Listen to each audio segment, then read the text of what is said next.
So what's up, guys? Tonight we're going to be talking about fuses. We're going to be talking about alternators. We're going to be talking about batteries and all sorts of electrical stuff for car audio. If you have any questions about that kind of stuff, tonight we're going to be discussing it.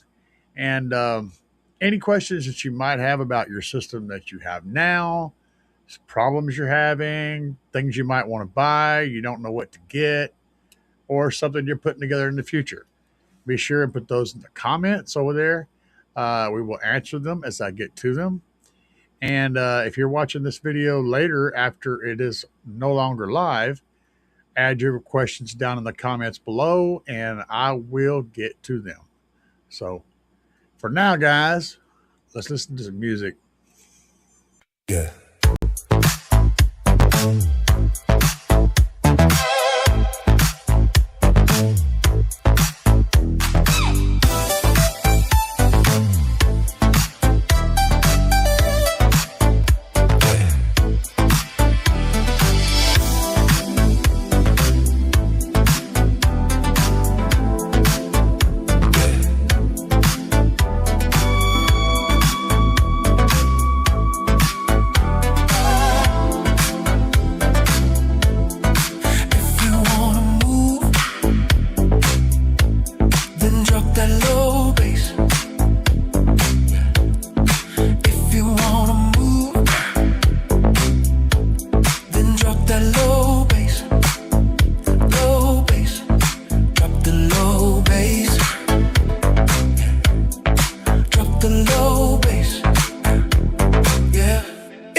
Drop it to the ground.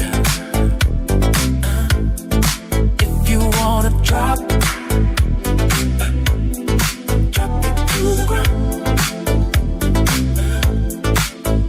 Get low. You gotta get low. Get low. You gotta get low. Get low. You gotta get low. Get low.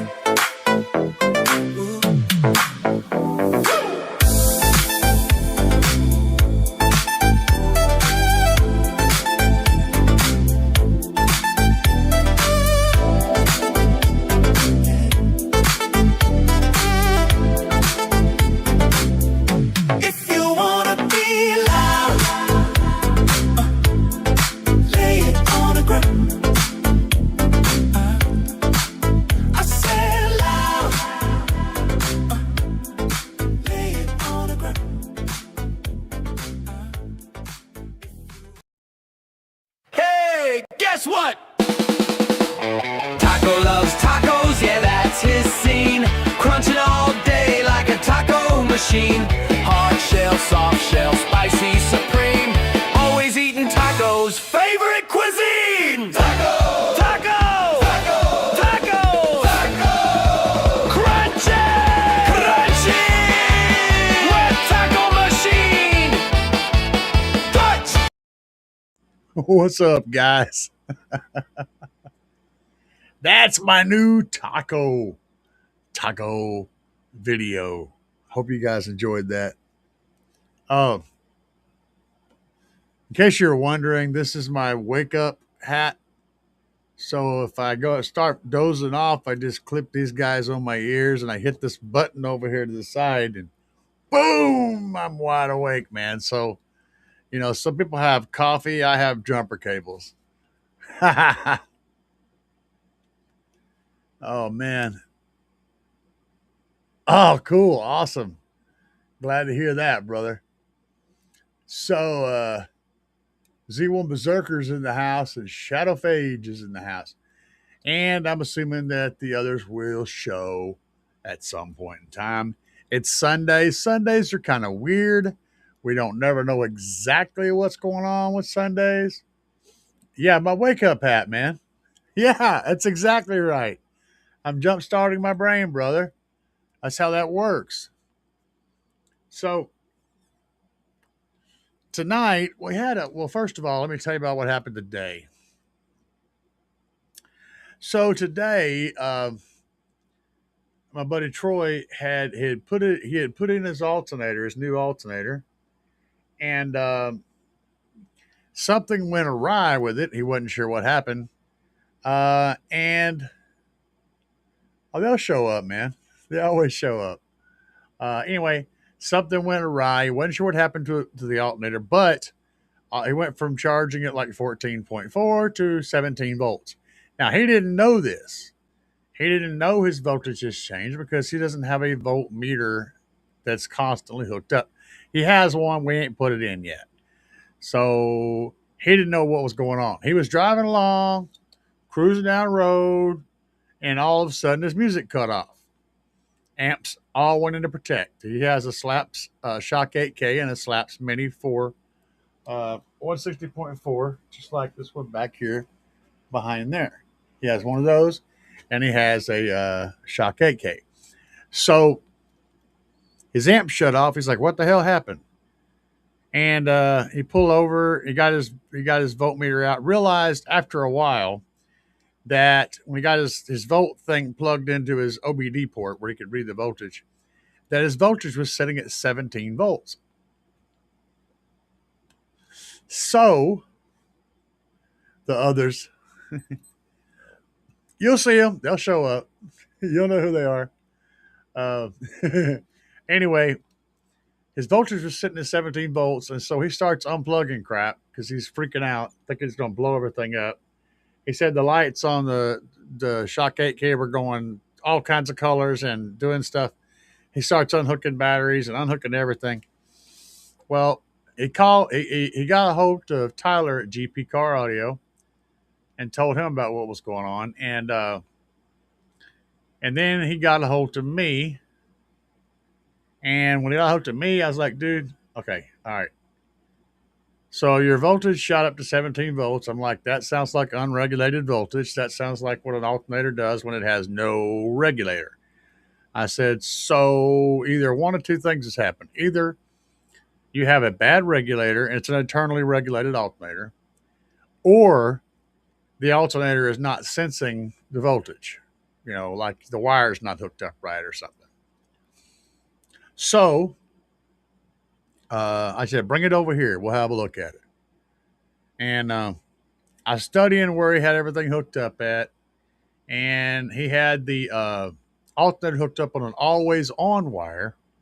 The one that's supposed to be on the ignition, it was actually on a circuit that was on all the time, which is the horn circuit.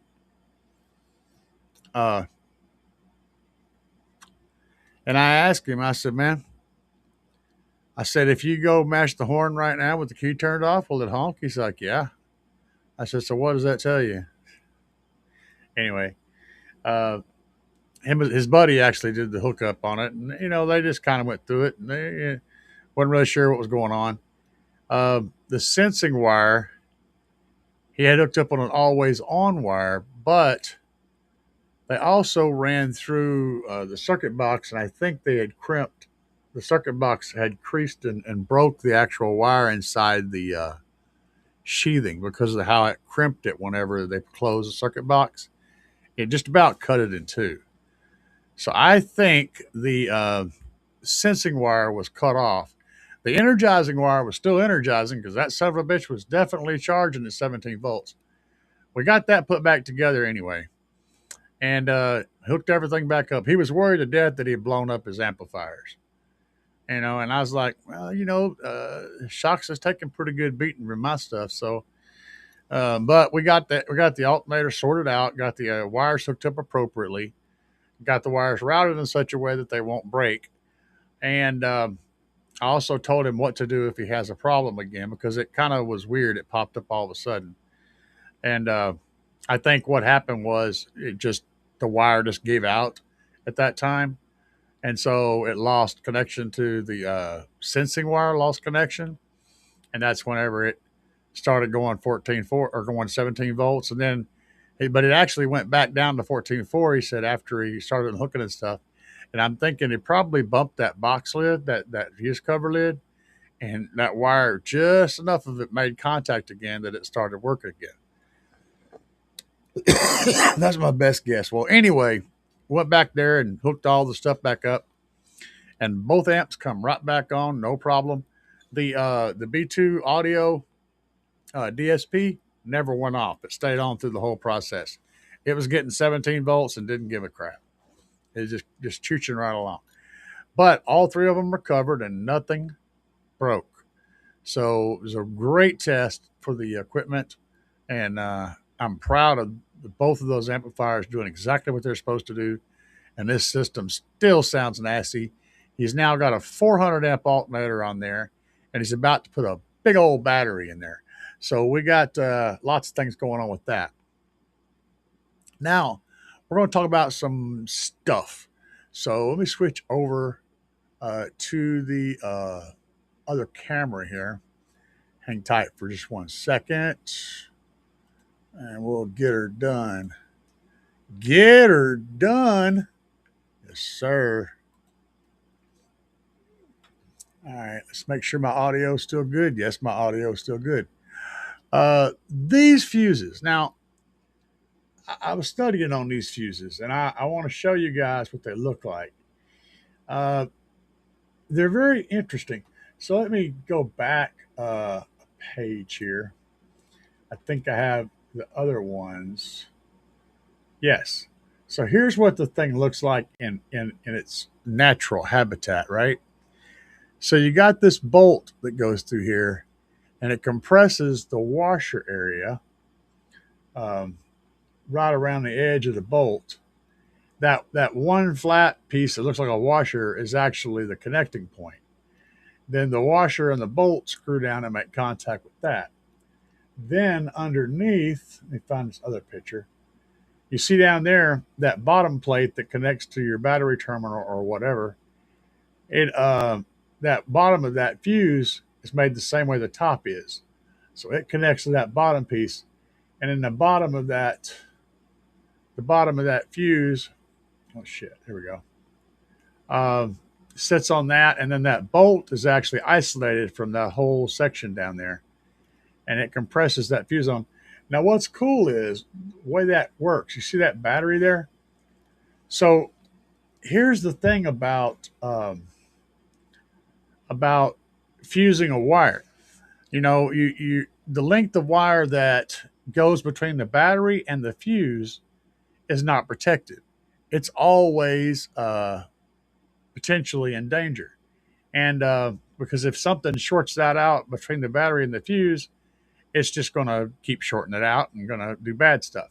That's why everyone tells you to keep that fuse as close to the battery as you can.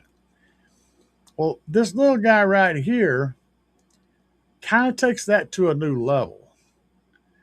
I mean, it's fused right at the battery. There's no length of wire involved. So this gives you the ability to have a fuse in your cable without having that fuse block floating around. Now, I know other people, you run into scenarios, especially with these small modern cars, where there's nowhere to put a fuse in there. You know, you barely got room to run a cable, right? So having the ability to put the fuse on the battery and just run one cable, that's pretty freaking sick. So I'm digging these. Now, I also, like I said, I was looking at the fuses themselves. The fuses themselves are not that expensive either. And where did I have them? I had them on here. Maybe it was, no, see, I done screwed it up. I done lost it. Anyway, the little square fuses are like, I think it was like $12 for like 3 of them. And they come up to, I found them that were 400 amps. So that's a lot of power. This is a very interesting little fuse. And the fuse block itself is 1455. I don't know if it actually comes with a fuse. Probably does in this case. Yeah, I know it does because it's actually got the rating on the fuse. So it comes with a fuse for 14 bucks. Now, like I said, you can get 400 amps. There's a 300 amps at top, but you can get a 400 amp fuse for it. And the fuses are three for like 10 or 12 bucks, something like that. So they're, like $3 a piece or something. And that's incredibly good as far as price goes. And of course, my current favorite right now, the mega fuses. Now, this is not a mega fuse. That looks like it, though. That's an A&L fuse holder. They have a mega fuse, too. This one, that's A&L. It looks like this, but it's a mega fuse. Anyway, I like those guys. That's actually pretty cool, though. If we're looking for an A&L fuse holder, let's look at that.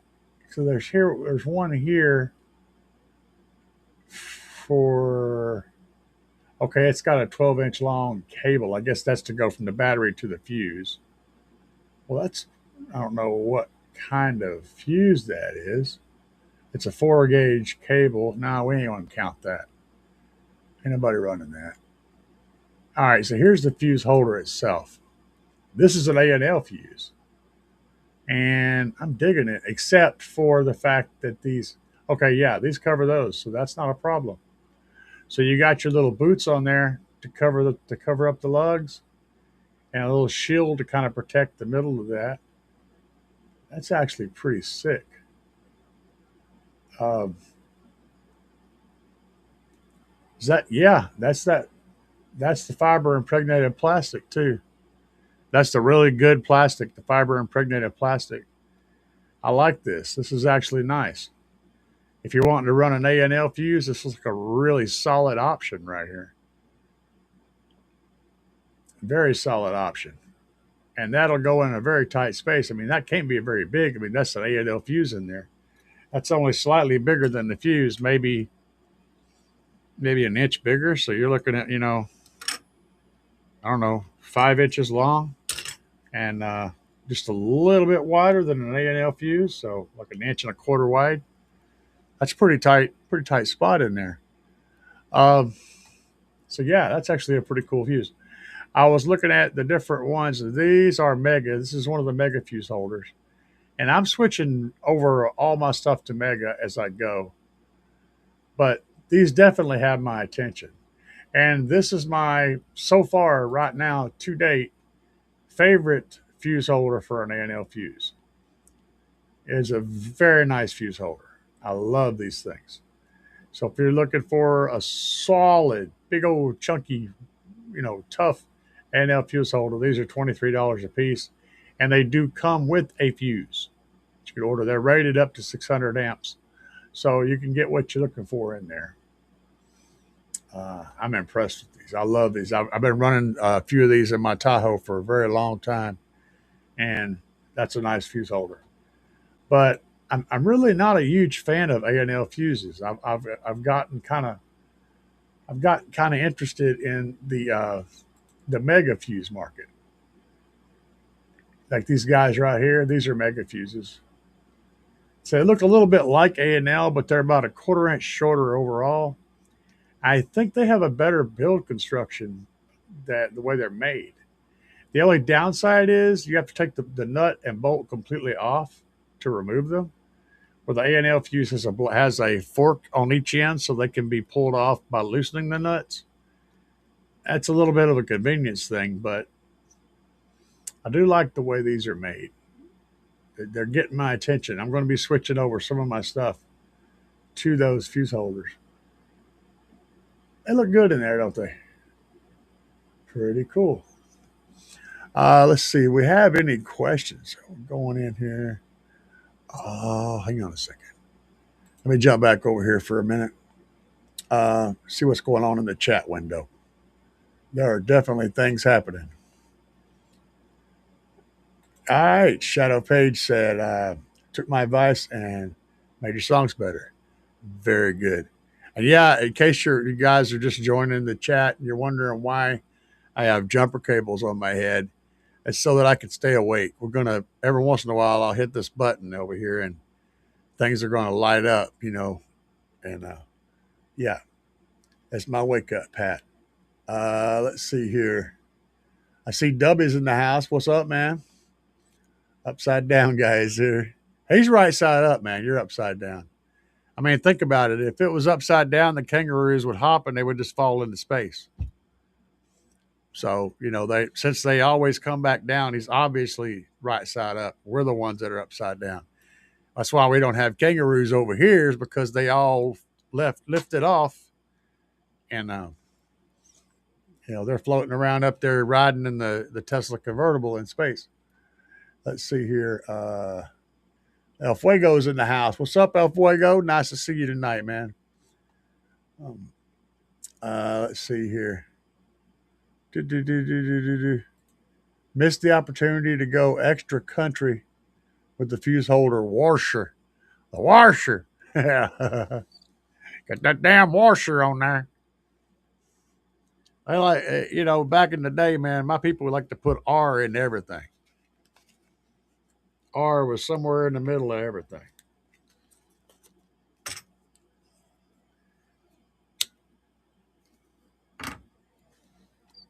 All right, what's going on? Let's see here.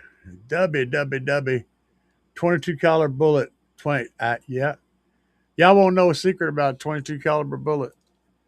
It's actually useful for a lot of stuff.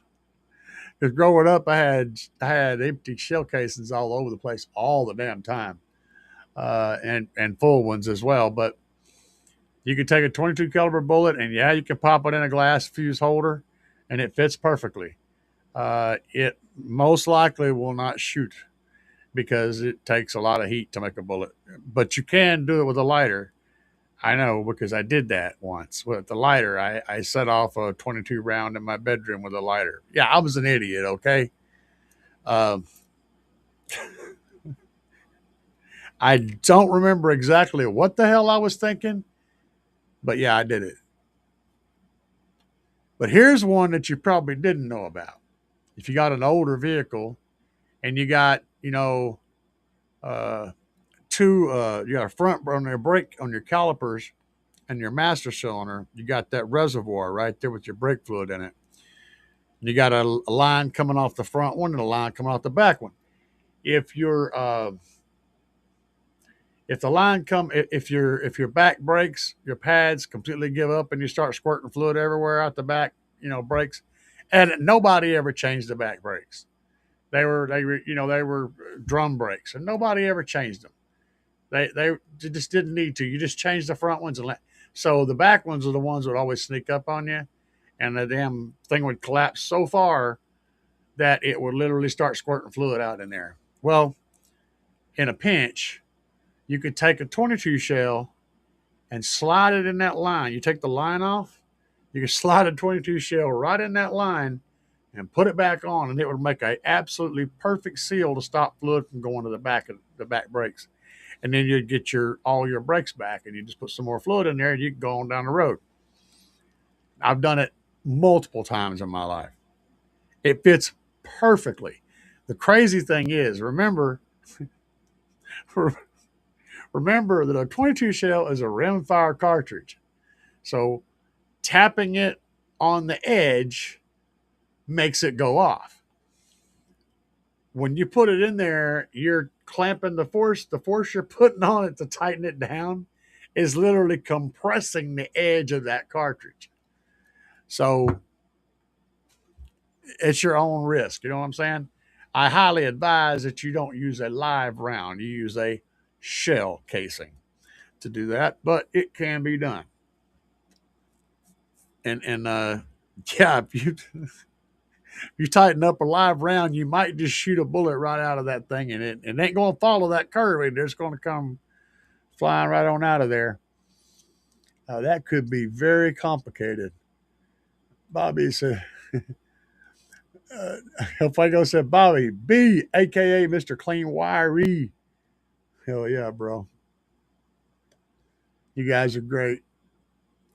Oh yeah, he sent me one too. I asked my wife, I said, is that the same one from last year? I said, no, it's different. Oh yeah, it is. I got a collection. I got a Bobby B Christmas card collection going on my hallway wall in there. Thanks for that, Bobby. You're awesome. Yeah, that like I think that's the only Christmas card we got in the house. So that tells you some stuff. That's Bobby B's fault, huh? Um, let's see what El Fuego said. Mrs. and Claus picked up some old school car audio gems for me today. Ooh, what? Do tell. I want to hear about this. That sounds fun. Frank is in the chat. What's up, Frank? Michael Janis. What do you think of using circuit breakers instead of fuses? I've done it. I have one that I use now, but not exactly for the intention purpose. I use it to disconnect my alternator, to disconnect my front, my extra, my shit. I can't even talk. So in my system, in my Tahoe, I've got two electrical systems: one alternator and battery that run the vehicle, and one alternator and other two batteries that run the audio system. I can connect them together by closing a breaker. When I open it, it disconnects those circuits. I've been using it like that for a while. I have no problems with it. Now, when I was on a different build, though, I used two of those breakers. They were 250 amp breakers. To or no, I think I only had one because I had one alternator. I used one 250 amp breaker on stock alternator to run as my fuse between the alternator and the battery in the back.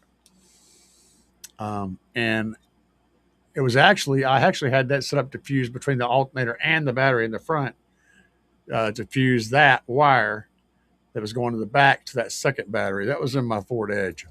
Anyway, I found that it tripped a lot. And, I was obviously sending more current down that wire in pulses than I probably should have been, but it tripped a lot. So I started messing around with different things, and I discovered that once I figured out how much amperage I was pulling, I discovered that if you get one of those breakers, buy it for about 50 amps more than you think you should for a fuse, because they tend to trip a little earlier than they should. But in all defense, in all fairness, I was sending way more power down that first one than I should have been. So it was doing exactly what it was intended to do. I've also heard people say that they get weaker over time. If they trip a bunch of times, they get to where they trip real easy. But, I'm just passing on. You ask a question and I'm giving you my answer. I still recommend them, though. They work good. I don't know what the voltage drop is over them, though. I need to register that. I need to measure that and find out if the voltage drop was good. I would imagine a fuse would have less voltage drop, which is probably why most people use fuses. Because it's a solid piece of metal, where a breaker is actually a complicated little mechanism in there. Bimetal thermal set switch and springs and other nonsense. El Fuego says his cord was never the same when the fuse didn't blow during a dead short. Yeah, that would do it. Ain't that the one that gave you your name? If I recall. Circuit breakers for boats and homes. Yeah, fair. Depending on what you're doing, man, as long as the circuit is protected and you're not going to send, hundreds of amps to the ground and have your battery explode or wires melt and fires and stuff. Circuit breakers and fuses, either one, work pretty good.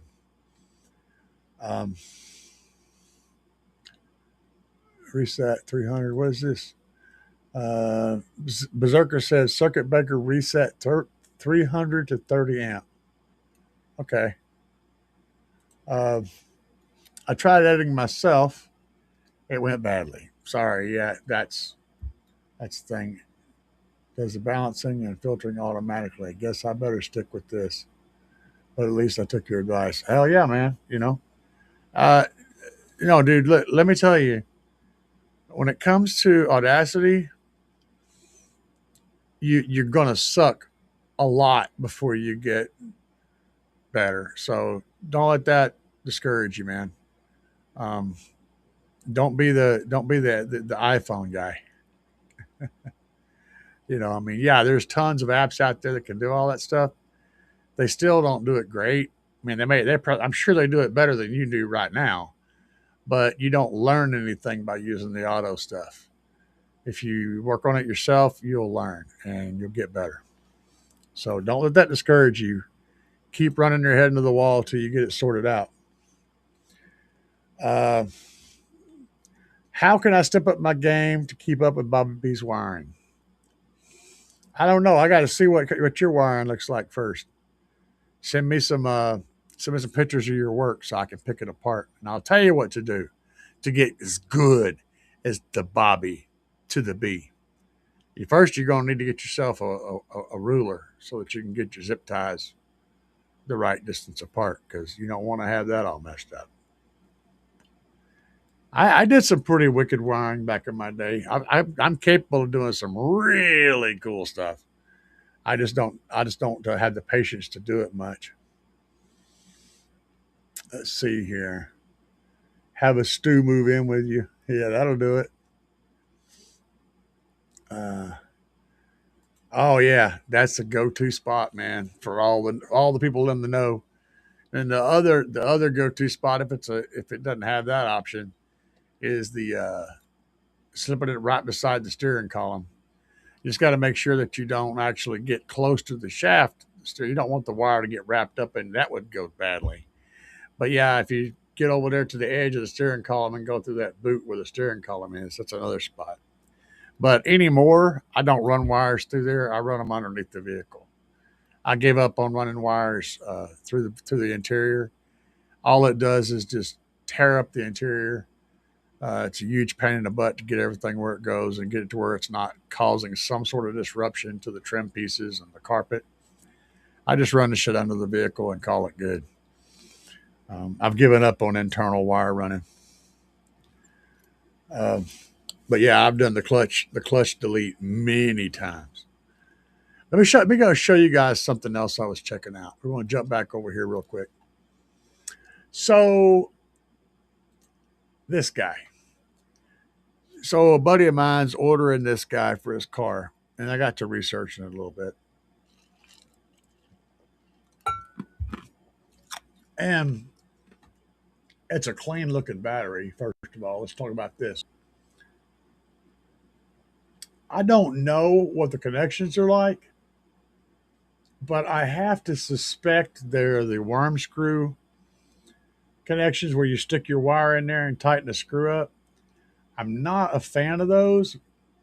Having said that, though, the battery looks pretty beefy. And over at GP right now, they're $1,099. But and the specs are not bad on these guys. I've looked into them too. They're not bad. This is about the equivalent of the Truck Thunder Lithium 10K. And it's pretty close to the same price. I like the 10K's bus bars and connections better and the case better. Although this case looks really good. I don't know how much ruggedness it has. It does have a really cool acrylic top and all that stuff, which looks cool. So, I mean, yeah, it's a good buy. I consider it a reasonable buy. Um, right now, poor Brandon's having a hell of a time trying to keep stuff in stock to build the Truck Thunder lithium banks. He's trying very hard. Um, if we go over to the site here, when it pulls it up, this was a little banger, and it's virtually the same price. But this little guy has got the construction. I like the construction better. I think it's more suited. You got your standard issue lug connectors here, and I like those better. I like these solid copper bars he's using in these things. And it's just a really pretty and well done battery. And the casing on it is absolutely insane. That is some thick material, all screwed and glued together. Very, very rugged. So I'm impressed with them. Now, there is one more thing I was going to, there's one more thing that I was going to show you guys too over here. That's this thing. This being something that you may not know about, some of you anyway. Now, this is a CMAX energy battery module. CMAX meaning that it came out of a Ford CMAX, the cells anyway. And although it's not pouches, if you're looking at the thing, it looks to me like it's got a compression rack on it. So I'm guessing that you still have to compress these cells. But this is 120 amp hours of power for $299. If you're okay with having these things in your car, and the C rating is at least like 10, I'm sure it's higher than that, then I would say this is a rock solid choice if you're okay with having CMAX in your car. It is a 14.4 battery, so you can charge it at, 14.8, no problem.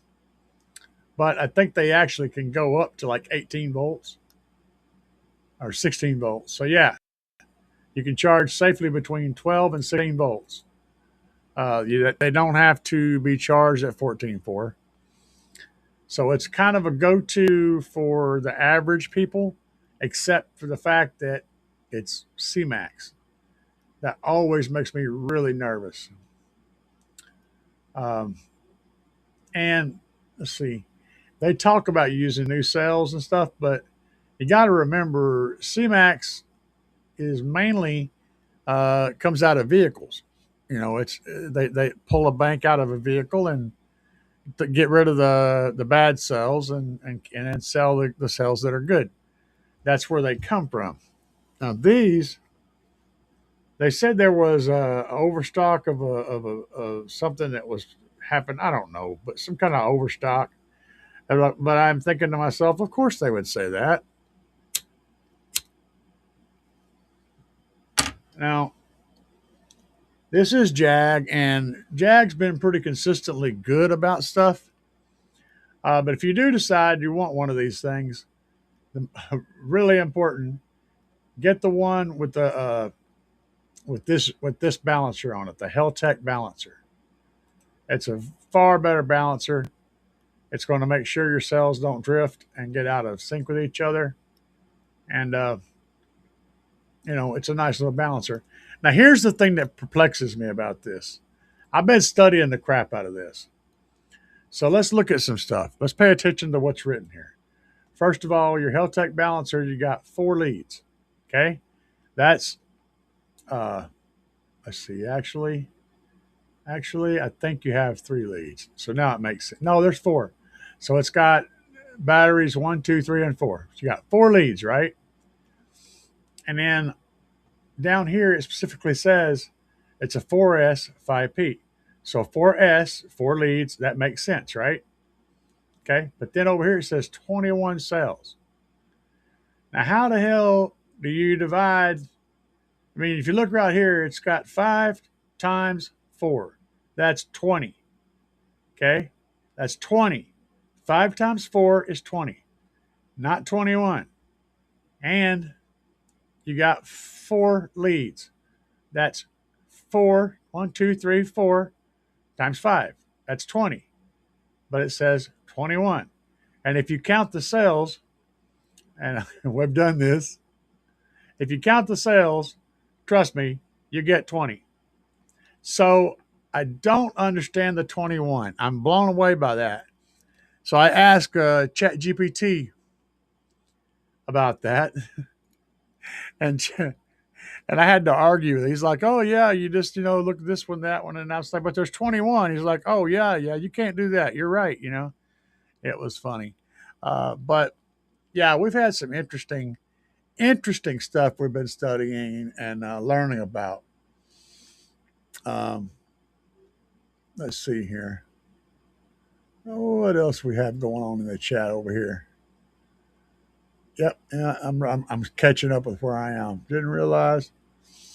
All right, so T. Corley said, didn't realize you were on. Just got home and seen it popped up on my phone. I love it when I pop up on someone's phone. I know y'all are commenting about what I'm talking about, and I'll see it here in a few minutes. Hard to find alien though, Frankie. All right, all right. You have no idea of your timing. I've been trying to figure out how to fuse the alt junction box to the battery on an Escalade. Factory uses fusible links. It must be a Ford. Oh wait, no, it's an Escalade. Never mind. Ford used to love using those fusible links back in the 70s. So, all right. You have been trying to fuse an alt junction box, okay, to the battery. Well, I've given you some options. It all depends on your spacing and what you prefer, but I really like the mega fuses, and I'm kind of getting drawn into those weird little stubby square fuses. Under the right circumstances, I think they might actually be pretty cool for specific things. Like if you got a battery in a tight spot, right, and you want to fuse that and got nowhere to put a fuse block with a fuse in it, that little stubby fuse might be the magic sauce, and they're not expensive. What's my hat clamping? Man, uh, where's my voltmeter at? Oh, here it is. Here we go. I had it out earlier. Oh man, let's see this. Let's bust out the voltmeter. Test this here.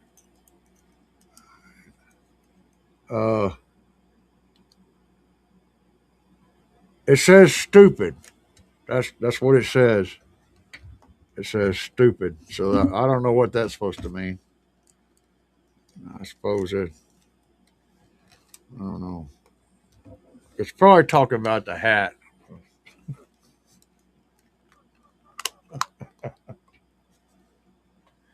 I'm sure it's talking about the hat.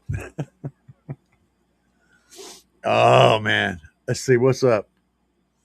What's up, party people? Got myself a much needed JS 400 amp alternator for Christmas. 10% off deal going on. 10% off of what? Is it a going out of business sale? I always love the going out of business sale that just keeps going and going and going and going and going. I like JS alternators, man. They're good stuff. JS and Beckman, GP's team alternators are really good. I've been running one on my Tahoe now for like, 4 years, and it's been flawless. So, yeah, I ain't complaining. Joe Daddy back. Is Joe? Yeah, what's up, Joe Daddy? He hung out with us for a long time last night, man. Yeah, I sucked, but my music sounded better. And thanks. I'll practice on the other. Practice. Start out by using one tool, get really good at it, and then start adding tools as you go. You'll eventually learn your way around it like it's your freaking kitchen. Just be able to run to one cabinet and grab what you need. It'll all become natural, but it doesn't start out that way. It starts out like, oh my God, there's just way too many things to do. So, I hope both you and Dubby are having a great weekend. I'm having an awesome weekend. I have today. I rescued an alternator and everything, and we had fun hanging out and chatting in here. He just left a couple hours ago. Me and Troy hung out in here for hours talking. We got some plans for his car, and we were discussing all that stuff and talking about all kind of car audio stuff. Awesome, man. You said you got your sub sounding good. That's great. Thanks to Dubby and the boss himself. Thank you, man. Shit's pounding. Had to turn NGL things. Had to turn it down. Things started falling off the shelf. Oh, that's when you know you're doing it. Mama wasn't home. Yeah. Mama was home. Your ass have been handed to you. Let me see here. How many square inches in port area do I have in my slats 15 box? Off the top of my head, I think it was, I don't remember. I don't want to lie, so I'm gonna pull up my notes here. It might take me a second, but I'll find it. I have my sketch pad. I do all types of stuff in here, and it's saved my bacon many times. So that was my original plan. Let's see what I ended up doing. I got all the dimensions of everything in here from my original plan to the final one. And I've got it saved digitally too. Did I do that size? It looks like I did. I think I did. Let me see. Hang on. This the right one? Yeah. I think I did 250 inches of area. But that don't sound right. Let me look through here. Okay, so my port is 4.5 inches long, or 4.5 inches wide by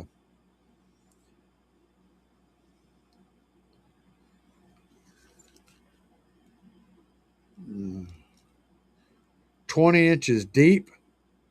It's actually about 22 inches deep, I think. No, it's 24 inches deep. 22 or 24, I can't remember now off the top of my head. And it's like 20 inches tall. 4.5.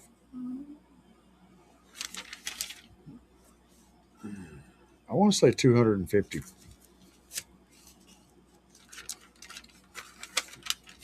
Yeah, I got lots of drawings.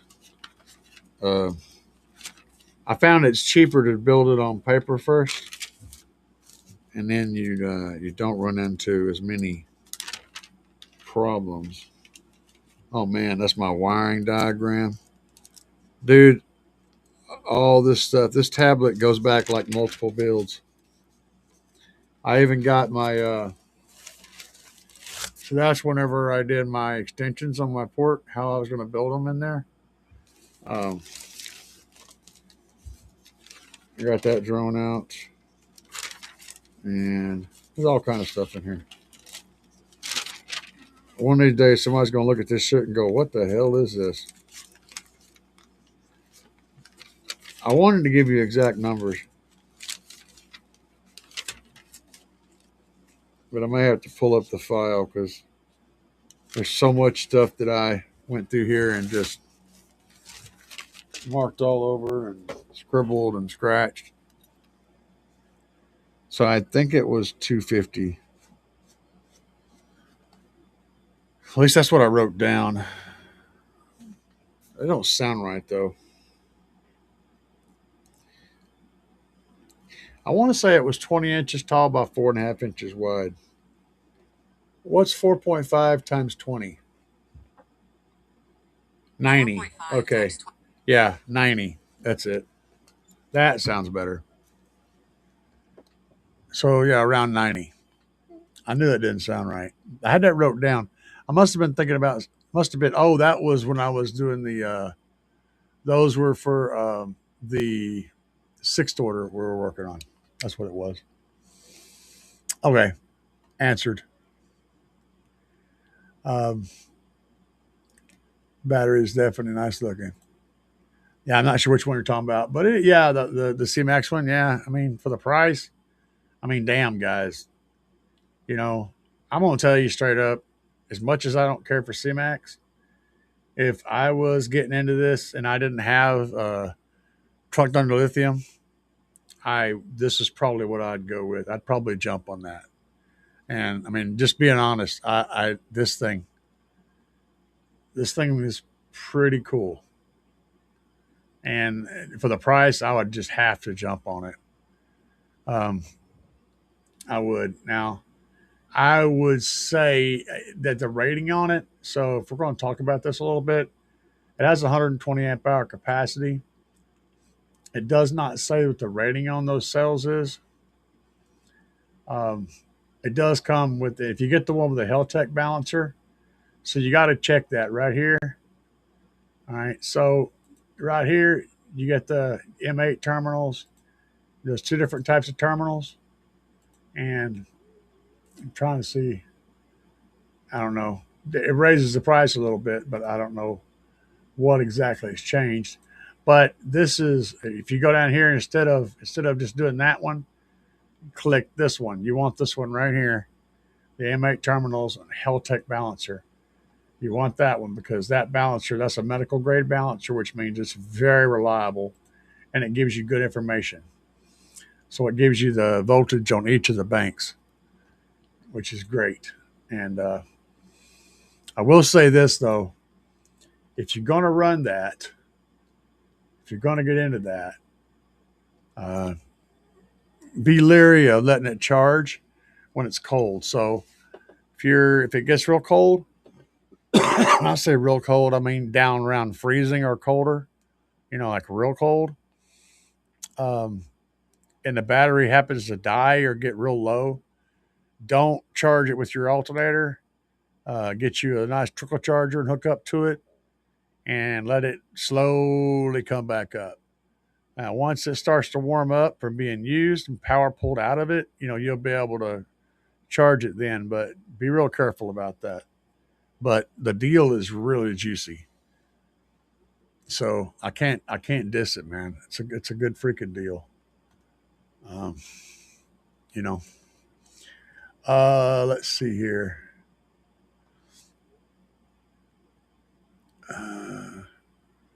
But does it put out actual power? It's a good question. I think so. I think it. I I don't really know, but 120 amp hours.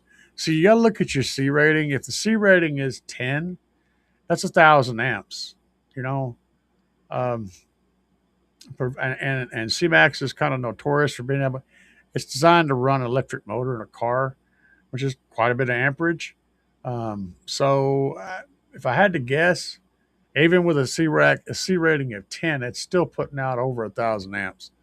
And but you got to be able to put that power back in too. So don't forget you need that strong electrical system. I still think it's a solid deal as long as you be mindful of the fact that it shouldn't be charged quickly like an alternator charge whenever it's really cold.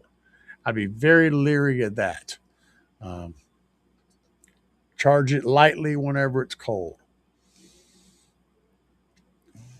On the XMAX battery, the XMAX battery won't have it's a 90 amp hour. It's going to be similar to this, maybe pretty close in power output, but at 3 times the price. So there's that. Um, but it has a balancer, but it does not have a control module. So it's going to have whatever output the battery can give you. I'm pretty sure. Let's see here. Let me dig in here a little bit. There we go. So yeah, it says it's rated for 20,000 watts in burst. Maximum voltage charging is 14.8, 90 amp hours. That 20,000 watts would mean 2,000 amps. So it would have to have a C rating of 20.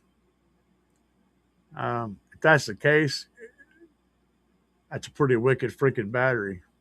But it is $1,100. So, but yeah, it says it supports 16K to 20K RMS, but then it also says 20 watt to 20K in burst, um, which is 2,000 amps in burst. So that's a strong ass battery, provided it does what it does what it says. And that would mean it would have to be like a 20C or something like that, 22C, which is really, really fast.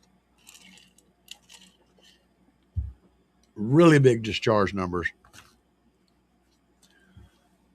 I'd call it a good battery. The deal, I don't know. It's debatable, but we don't know.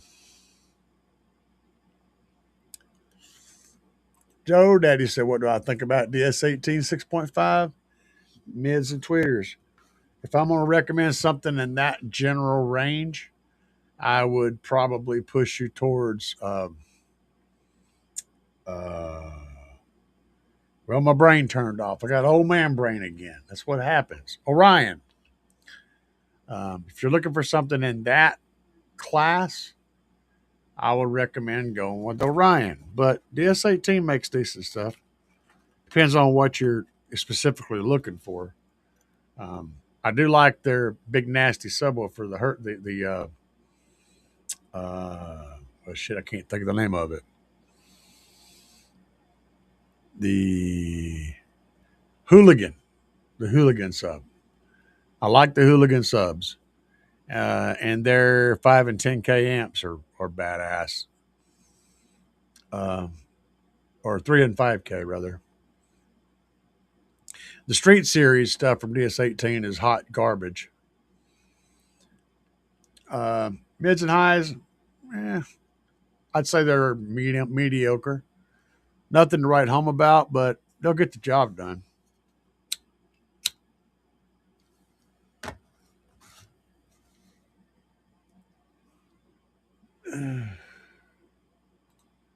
Nah, that's more about installation and power and tuning, brother. The brand does not automatically make really loud stuff. It's about installation, tuning, and power. Uh, yep, I agree, bro. I like the battery better. I just wish you could keep them in stock. People are buying the thing so fast he can't. He's got a shipment bought that hasn't even left yet. He's got 2 shipments on the way. He is trying like hell, but it's a big part of it is he has to buy fairly small batches because it's been a small business, and then the tariffs are kicking his ass because they'll hold shit in port sometimes for a week or 2 or longer until they decide on what the tariff is going to be. So yeah, it's kind of a pain in the butt. Dubbies, DS18, yes. You guys can W now. I have 100 amp LiPo 4 lithium power queen. Let me put y'all on screen. I hadn't had you up there. Battery, but the BMS can handle. Yeah, that's the problem with a BMS. They're always limited to like 80 to 120 amps or something like that. They're great for what they do. They're not good for car audio though. They really suck for car audio. They're good for literally everything else. You want cheap DS18 is on it? Yeah. Like I said, if I was going to point you toward a speaker like that's loud, I would point you towards some Orion 6.5 Pro Audio mids. They will bark and they sound good too. They sound way better than they have a right to, and they get down. Let me see what else is going on here. But. Joe Daddy starting shit. El Fuego. Yeah, I understand that, bro. I do understand that.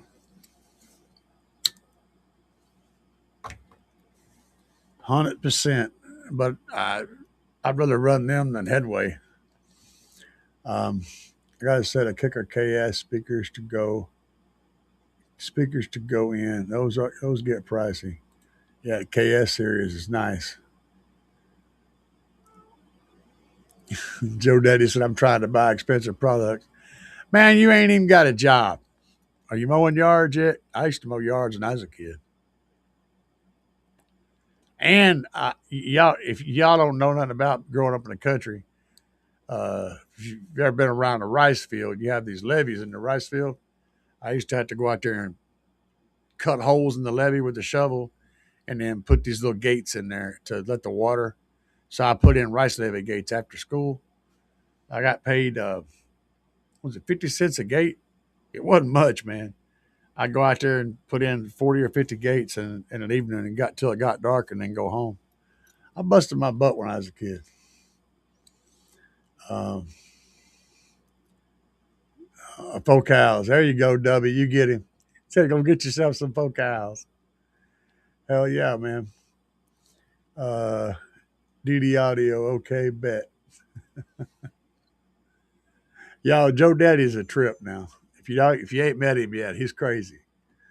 Let's see here. Not worried about that. I've been very curious about the C-Max. About that C-Max. Yeah, so here's the thing, man. Here's the thing. The C-Max, like I said, is a vehicle. It's a Ford C-Max. That doesn't mean all the batteries are what we know of as C-Max batteries, a pouch style. They've done different styles of batteries.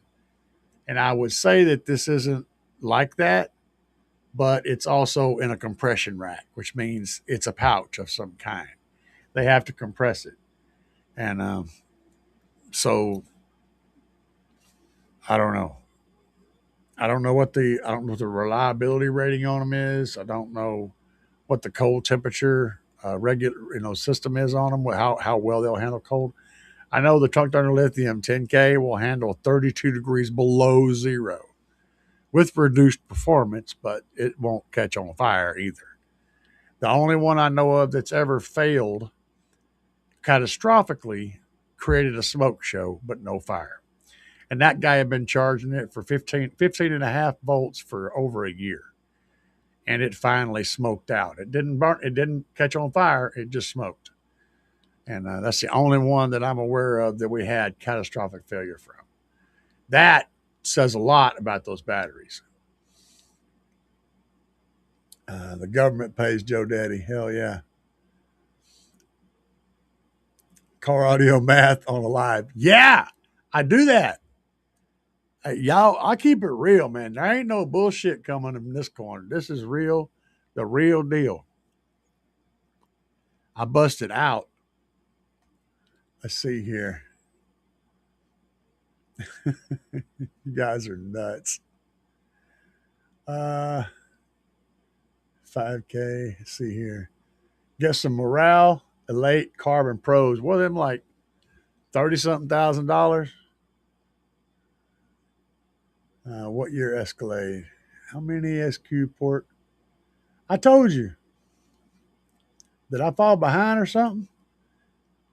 I said I think I had 90 square inches of port. I think that's what it is. You wasn't paying attention. Wake up. You want my hat? Put my hat on. It'll wake you up.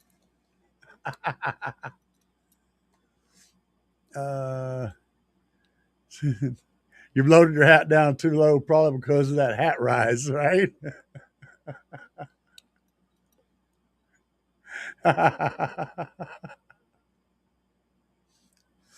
Have you tried the Angel battery management?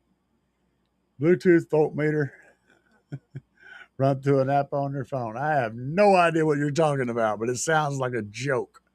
So I'm just going to go with that. Okay. I'll have to dig into it. That sounds interesting. The only problem, though, with I was wrong. It was $3,200. I thought it was $32,000.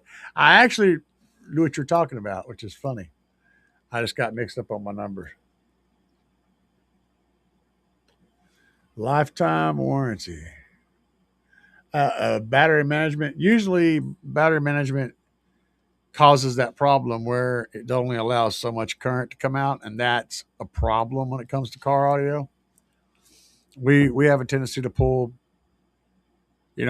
600, 800, 1,000, 2,000 amps out of a battery. And most BMSs don't even understand those numbers as a problem. They think if something like that's happening, it obviously exploded and they need to stop right now. I'm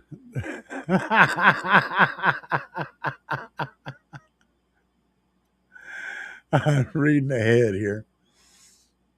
I was talking about the Marine square fuse for the stud. Oh, yeah. Those are cool, man.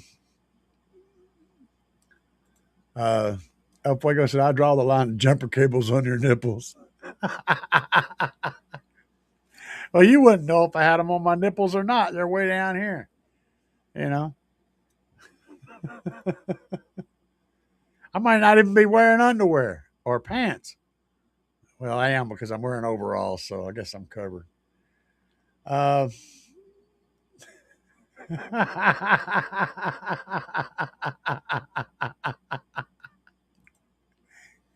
That's truth, my friend. I'm going to lose it. Well, you never know, man. I mean, you know, I already am cross-eyed.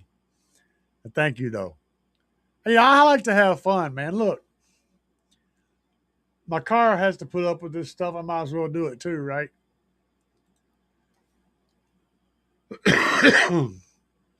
Oh, what was I looking at on? Oh, yeah, that was a subwoofer box. I was trying to figure out what I was looking at over there, that page. I got so damn many tabs open right now, it ain't even funny.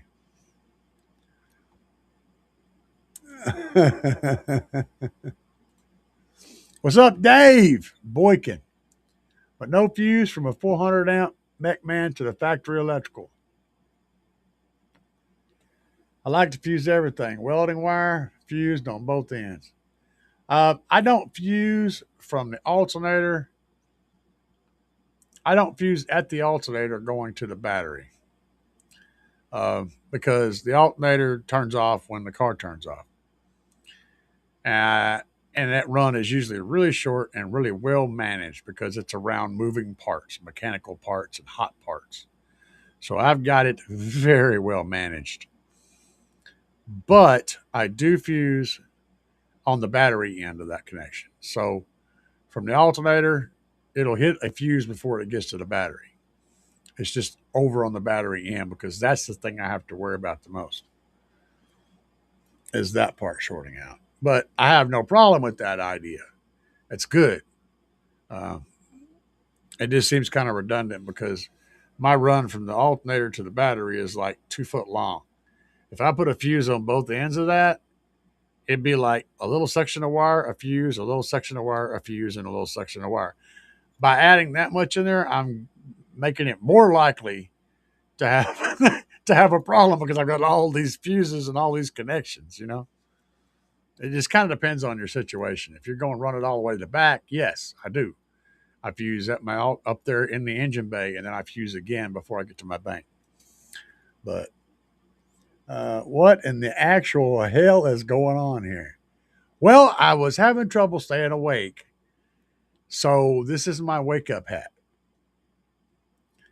No, it's wired down to zero ohms. Zero.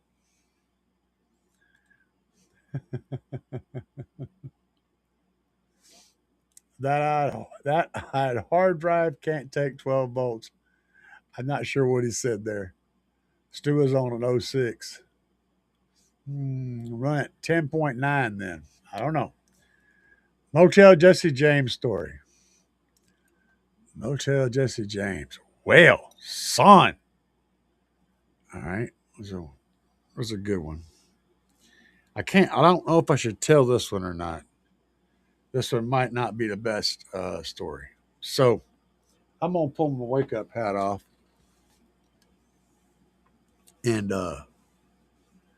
I'll tell you guys a Motel Jesse James story. I don't know. Probably shouldn't, but I'm going to. So it's a little hotel in Branson. It used to be called Jesse James Confusion Town and Jesse James Confusion Junction and a whole bunch of different names. But there was always a hotel there. Well, all back in the late 70s, early 80s, all the other stuff got tore down, but there was still a hotel there. And a lot of the other stuff was still kind of parts of it were everywhere.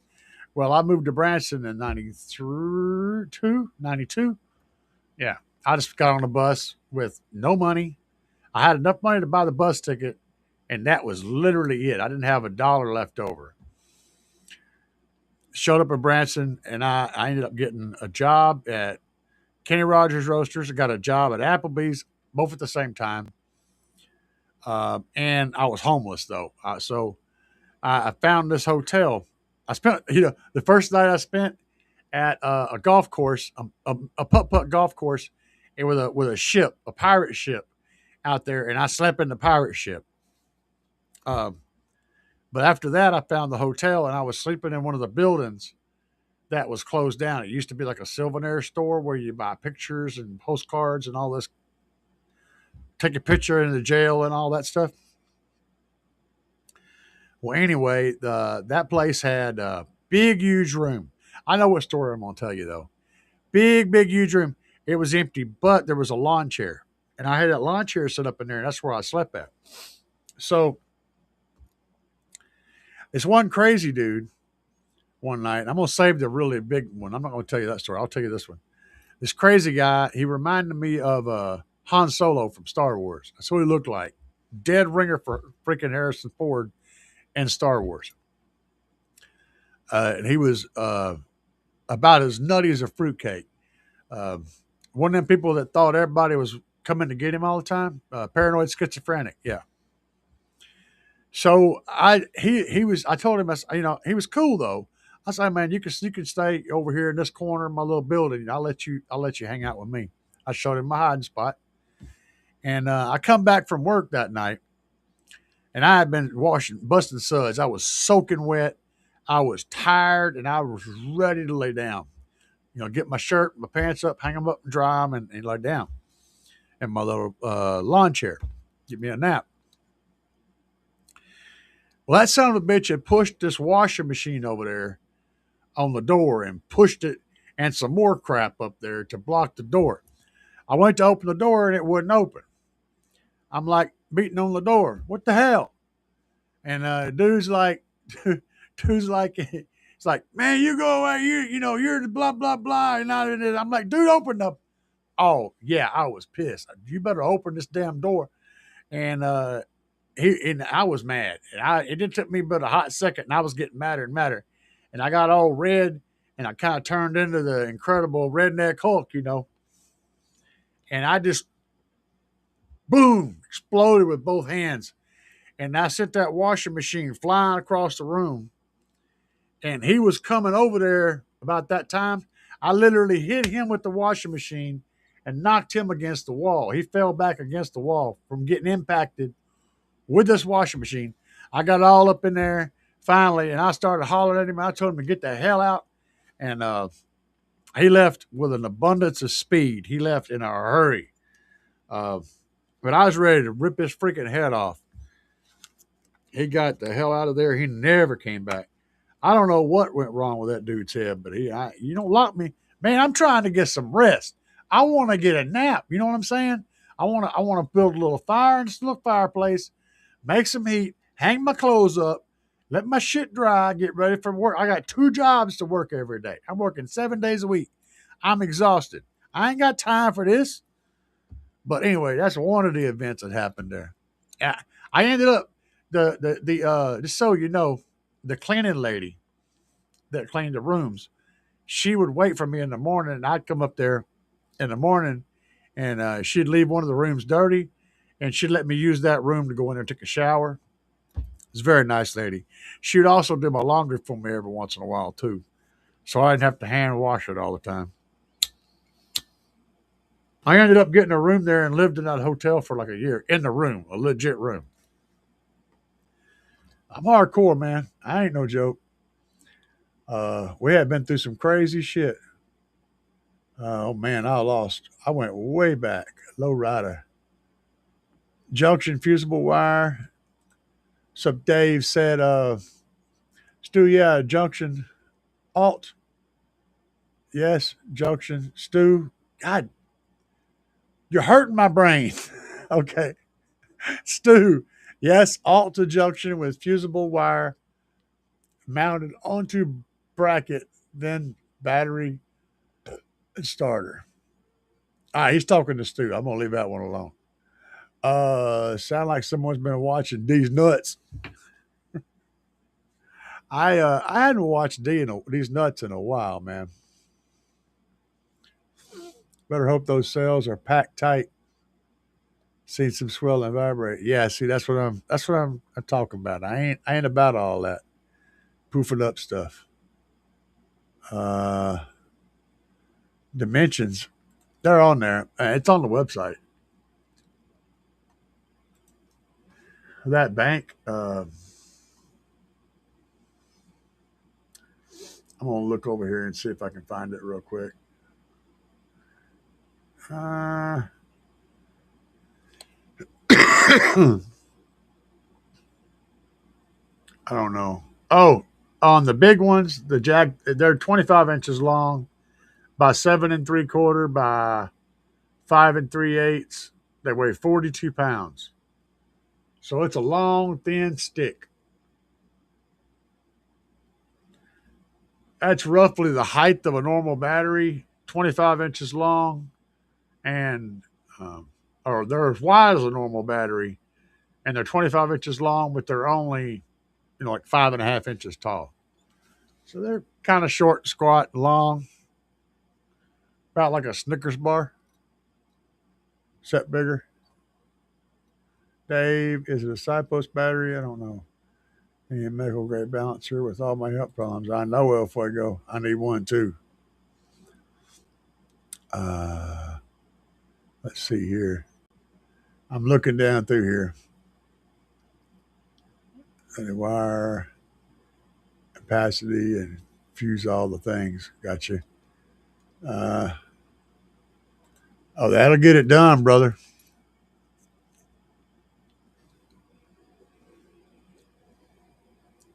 Did you order them before they went out of stock? I can't remember if they were in stock when you ordered. Hopefully they was.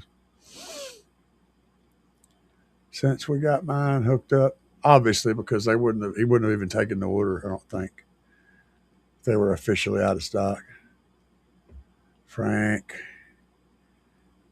yeah, hit that, slap that like button.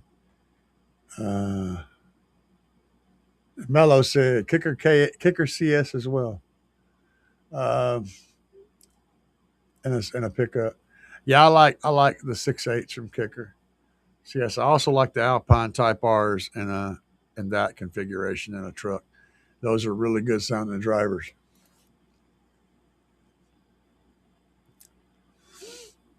Uh, but that first sub box about man first sub box making 335.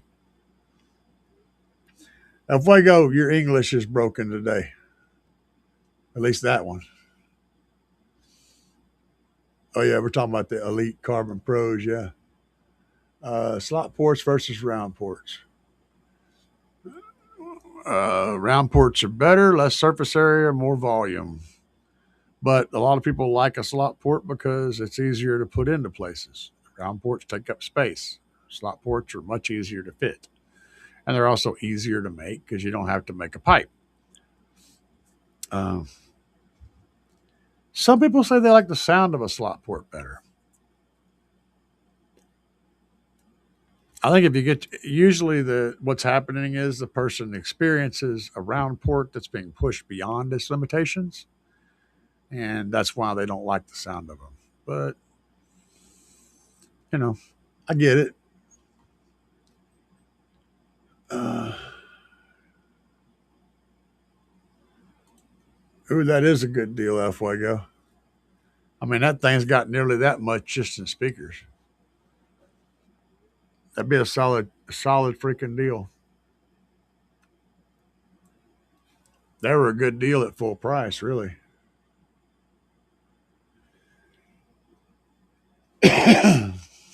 Joe Daddy said, just buy it. Extra fuses can't hurt anything. I concur. Well, except for the fact that you're adding extra failure points. So, and also extra resistance because fuses do have resistance. It can stack up, but I agree with you anyway, though, for the most part.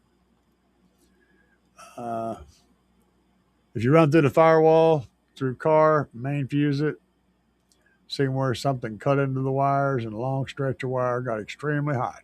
Yep. If I'm running more than a couple of feet, it gets a fuse. That's truth. What was the first speaker sub you ever touched and seen?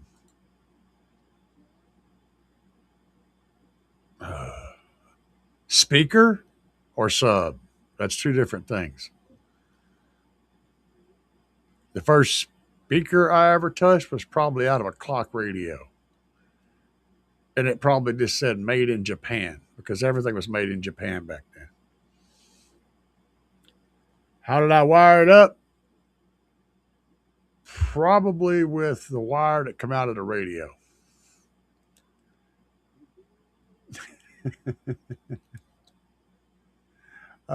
Yeah, Corley, any source of power needs a fuse on it. Battery runs, fuse because there's a source on both ends. Absolutely. I'm referring to this statement here. I bought two Kicker 12 passive radiator boxes. Great sound. Going to buy two more. Yep.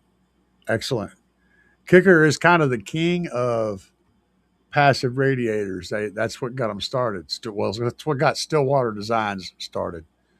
They created a passive radiator sub box that was flat and could fit behind the seat of a pickup truck, and they called it the Ass Kicker by Stillwater Designs.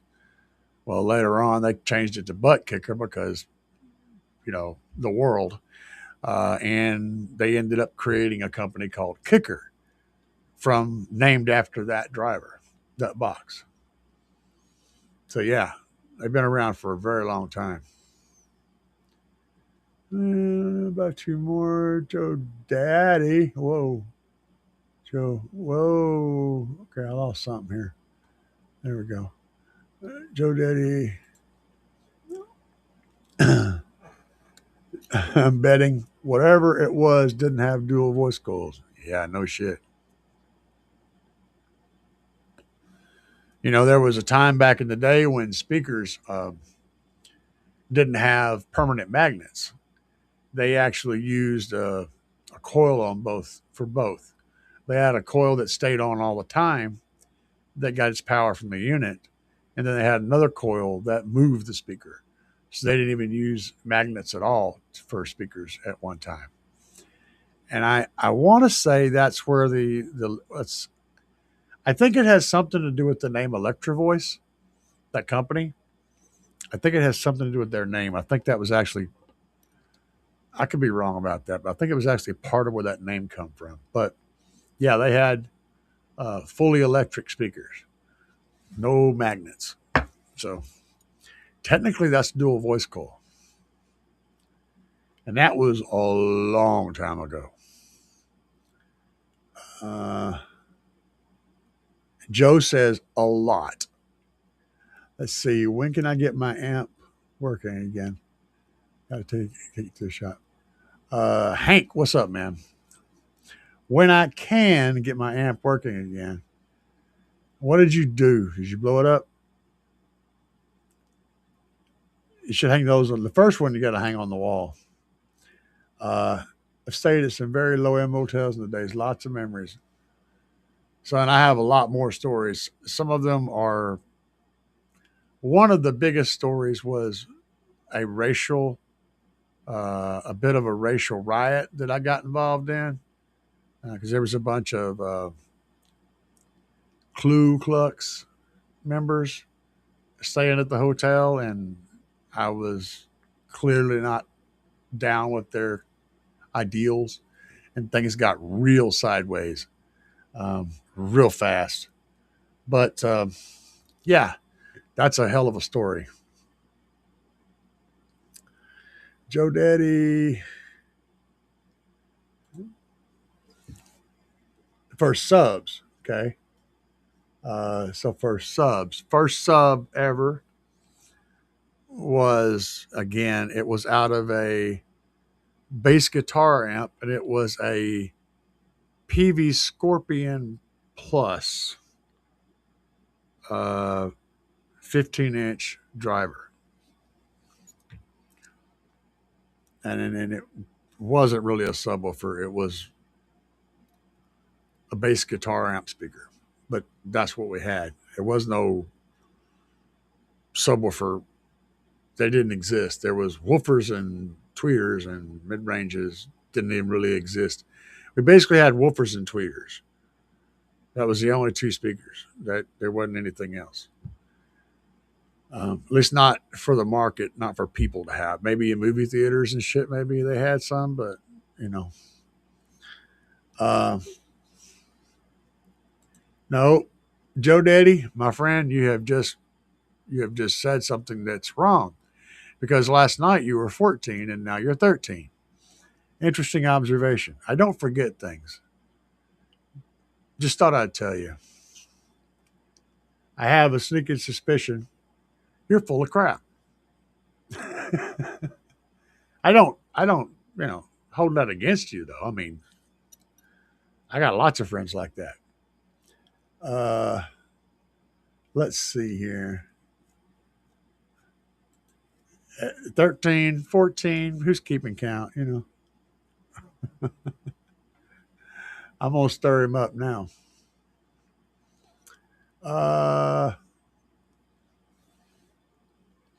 Let's see here. Joe Daddy, you have a car soon enough. I had a sub and stiff before I had a car. Okay. But I also worked for my neighbor, got a car. Yeah. Yeah, I had a car way before I was able to drive it. Some YouTubers said on one of the videos, if you got a 400 amp alternator, you may need 2 lithium batteries. Could the Little Banger 5K be enough, or should I use 2? It depends on the amplifier you're trying to power. That's the important question. It's not about the alternator. The alternator just has the ability to produce that much current. You could hook that 400 amp alternator up to a freaking motorcycle 12-volt battery, and it would be just fine. It would charge it like normal. Wouldn't be any problem. The battery is dictated by how much reserve you need to be able to run your amplifier. So I need to know the amplifier size that you're powering, or amplifiers, to kind of give you an idea of what I would do for that setup. I remember my first car. Oh, and by the way, Joe Daddy said, you are amazing, Corley. I remember my first car, 86 Cutlass. Oh, son. Had a Pioneer shaft cassette with Bud Light caps and the knobs. Yeah, we all used to do that, man. That was dope. That was dope as hell. That would have been a Pioneer Super Tuner, almost definitely.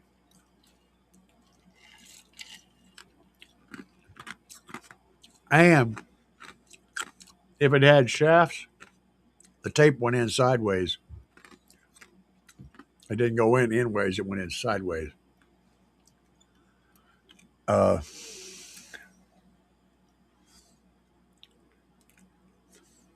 first started with a 4-inch sub I found at a thrift store. Hey man, I had a little beater that was what was that car? A Subaru Justy, maybe? Was that it? I think it was the Justy. And I had I'm pretty sure it was a little Subaru Justy. I had a home theater speaker, subwoofer from a home theater that I got it. This has been about 20 years ago.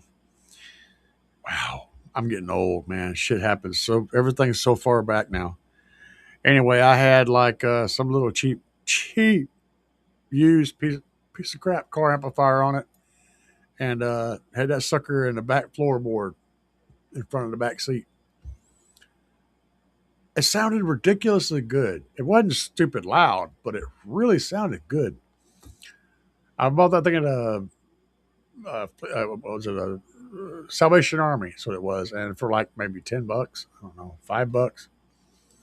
Yeah, it was actually really cool. I was going through a rough time in my life, as we most always are, but um, and money was basically non-existent. So, but I had to have bass. I mean, come on, man. You got to do what you got to do. I'll be talking shit now. Cassette player was the new thing. When I was your age, if whatever age that is, 13, 14, I don't know. Um, when I was that age, I was rocking an 8-track player. I got an 8-track player for Christmas, brand new, stereo with an 8, and I could record. I had a record button on there, and I made tapes. I made mixtapes on an 8-track. That's how old I am. When I was a kid.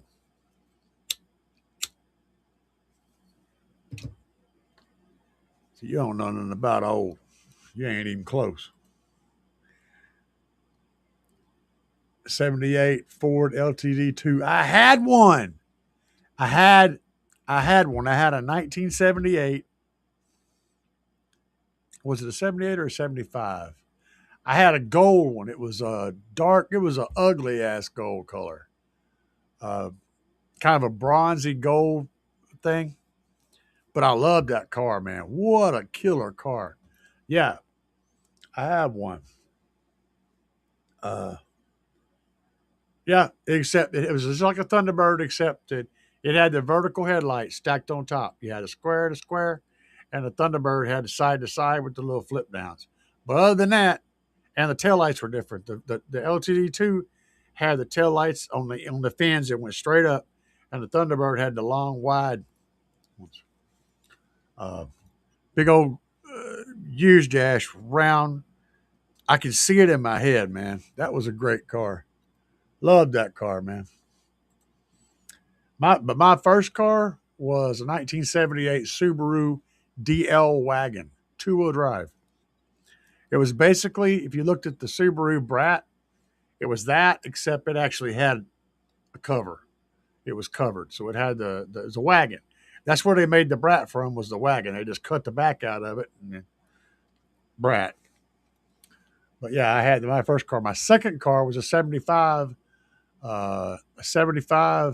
LTD, and then my third car was a 78 LTD 2 specifically.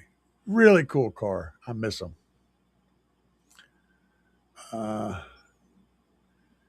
Stu said I ordered the 5Ks as soon as they hit the Christmas sale. Didn't realize it till after I ordered. They weren't shipped until after Christmas. Sorry about that. I I don't know, man. Living life, 84. Frank said an 84 Accord LX hatchback. Did I ever have a Honda? No, I didn't have a Honda. I had two Subarus, though, now that I think about it. Actually, I had two. I had the one then, and I had the one later in life. Hmm. I've always been a fan of the Jeep Cherokees and the Grand Cherokees, but I mainly like the Cherokee. Especially my favorite was the Cherokee Chief, the two-door Cherokee. But I love the Cherokees, man. I'm stuck on those guys. Uh, yeah, there you go. Remember the LTD replaced many of those common ground radio setups, no doubt.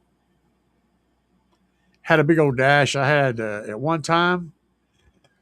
I put an IB setup back there. I had two 10-inch. I was so that was later on. So I think I actually had some random uh, those flea market, you know, like Thump or something like that. I had a couple of those in my back dash. I put plywood. I got in a car. I was in a car audio by then, and but I was like in my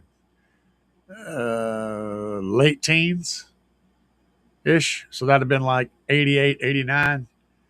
Anyway, I put plywood back there on both sides and sandwiched it down and bolted it and glued it. And then I put in my back dash. Yeah, that was in my Ford LTE too. Uh, anyway, and then I mounted the subs there, free air into the trunk. Yeah. So yeah, I was getting down back then. 89. Daddy. I'm listening to this conversation that Joe Daddy is having with everybody. He's funny.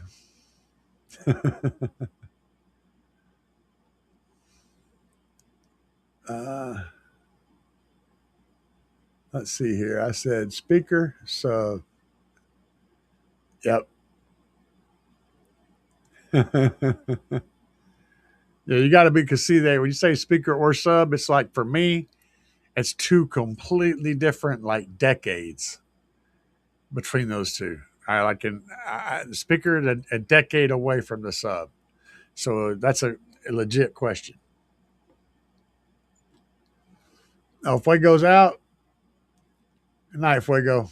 Or night, Stu. Stu is out of the park. 1850s. I never heard of passive radiator system. Uh, Sounds a lot like a ported system as long as the port isn't chuffing. Basically, it's the same concept. You're creating a speaker with no magnet, and it moves like a port, the same way a port does. You tune it by adding weight to that passive radiator. One of the things it does is it gives you the ability to put essentially a port in a very thin, small enclosure. So it was kind of a thing I thought. I don't know that anybody had done it before Kicker did. I'm sure someone probably did, maybe, but Kicker was definitely the first one to use it in car audio.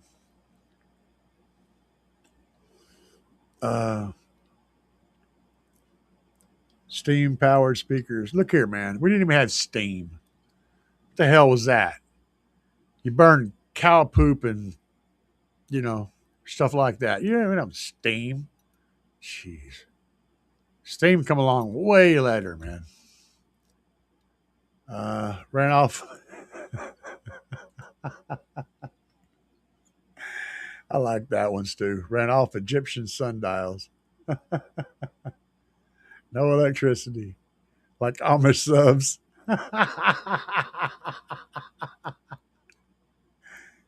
You guys are a hoot.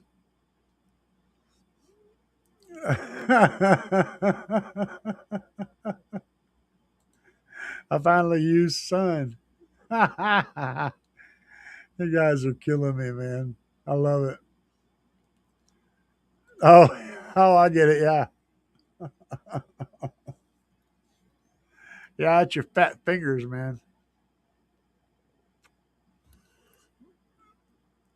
I get off school. Man, I never liked school. I miss a whole lot of things about being young.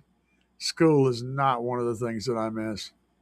I skipped school most of the time. I went to school like maybe one day a week, and usually that wasn't all day. Uh, I was a professional school skipper. I skipped school so much that the homeroom class, they didn't ever call me in the homeroom. They didn't call me on the roll when they called roll. So nobody ever called my mom or anybody to tell them I wasn't there because they never called me on roll. They didn't even know I was in the class. That's the secret, man. You don't go the first day. You skip. That way, later on, you're not on roll call. Then they don't notice that there's an extra person there that didn't answer roll call, right? So you just show up and they're like, oh, yeah. but they never call your name. You just don't say nothing, and nobody ever catches on. I pulled that shit off for multiple years. I got, oh Lord, what it do, son? I think my old truck has a ground problem. I guarantee you your old truck has a ground problem. And it's probably between the battery and the chassis. I almost guarantee you that there's no extra ground wire going from the battery to your body. It's just going from the battery to the block. That's because whenever people replace those old truck power cables, they never hook up that extra little ground that runs over to the body. They just hangs or it ain't there. They don't need it to start the truck, and they don't care about anything else working. That's a guarantee that you have a ground problem. Just letting you know that that's a common thing. And you know what's funny is if you get that ground sorted, your lights will get brighter, your radio will work better, everything will improve.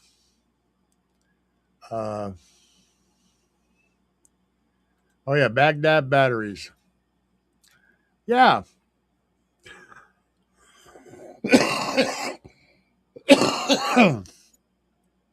Yep, they did. They used them in car audio back then. That was back before the 1800s. You're giving them too much credit. They were way on back.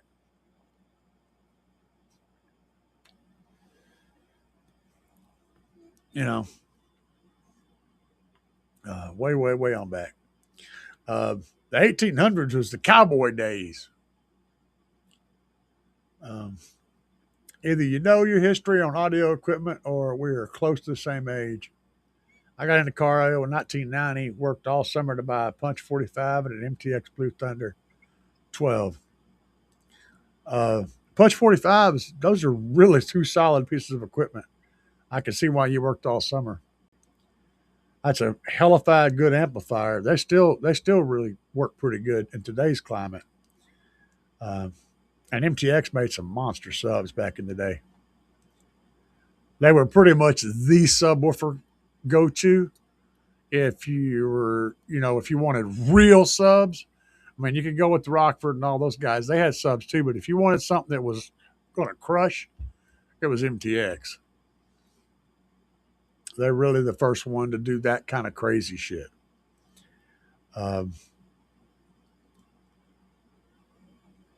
05 Silverado extra cab. Well, that's newer than I was thinking. I'm thinking old. I'm thinking 70s, 80s, 90s maybe. But still, yeah, check your ground from the battery to the body. And check the ground strap running from the engine to the body. Those are two that are almost always broken or gone. Stu said I got into about 94. Had a friend that got a pair of Pioneer IMPP 10s. I don't know that driver. In his Ranger. Thought it was the coolest thing ever. Hell yeah, man. Yeah, I don't know those drivers. I remember, who was it that came out with the, they had the pods, right, that you can mount in your back dash of your car. And there was one company that I think maybe, I can't remember, but they were square. I mean, they were square. They had a square little woofer thing in there and a square little mid and a little square tweeter. And they sounded fine. It wasn't anything exceptional about the sound, but the fact that they were square was kind of cool. I don't know what they looked like on the backside, but the front was a square. And I can't remember who made those, but yeah. Let me see. Like me seeing those Kenwood 710s. Let's see here. Stu's asking about your Silverado, man. He was talking about a bad ground, Stu. 5.5 def bonds for subs. Okay, hold on. It's going to be some reading here. 5.5K def bonds for subs, and so you got a 5.5K def bonds for your subs. All right, and a 900.2 for mid bass, about 1,000 watts for other doors and tweeters. Thinking maybe you were the one that asked about the battery earlier, and I said I didn't know. All right, that's going to be 7,000 watts. We'll call it. You're going to need. You're probably only actually going to need probably 4,000 watts or so of that to get the job done. Musical play and to support 4,000. So 400. We'll say 400 to 500 amps um, is probably an accurate range, which means you're going to need. The Trunk Thunder Lithium 5K would do that job quite easily. Two of the Big Jeff lithium batteries will do that job. If you go to Big Jeff, use discount code CAE and knocks a little more off the price. Actually, you can get a 4-pack for a pretty good deal, so you might look into that too. I don't know if you need that much power, but that'd carry you up to about 12,000 watts. 4-pack would, and they're not terribly expensive. They're like 300 and something bucks. I think the discount for buying the 4 is pretty good though, so it's not a bad buy. But yeah, like I said, use discount code CAE and it'll knock some of that off. Anyway, you got that. You got the 5K from Trunk Thunder Lithium, and then if you wanted to go a different route, hang on a minute. You could go. Let me see what the price is on these. If it's worth it. Titanate. No. There's one of these that's pretty decent. That one. That one? GP 34.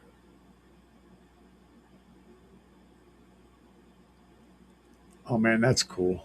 Sorry, I got distracted. It happens. Yeah, that wouldn't work.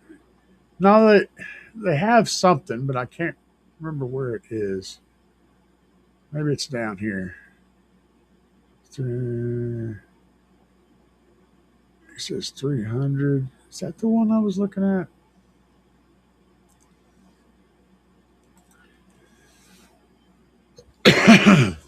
So that one's 700 bucks. Okay, so let me show you. Hang on. So this guy is about the equivalent of the Trunk Thunder Lithium 5K, but it's about $200 more, roughly. But it handles about the same amount of power. But this would be a good choice.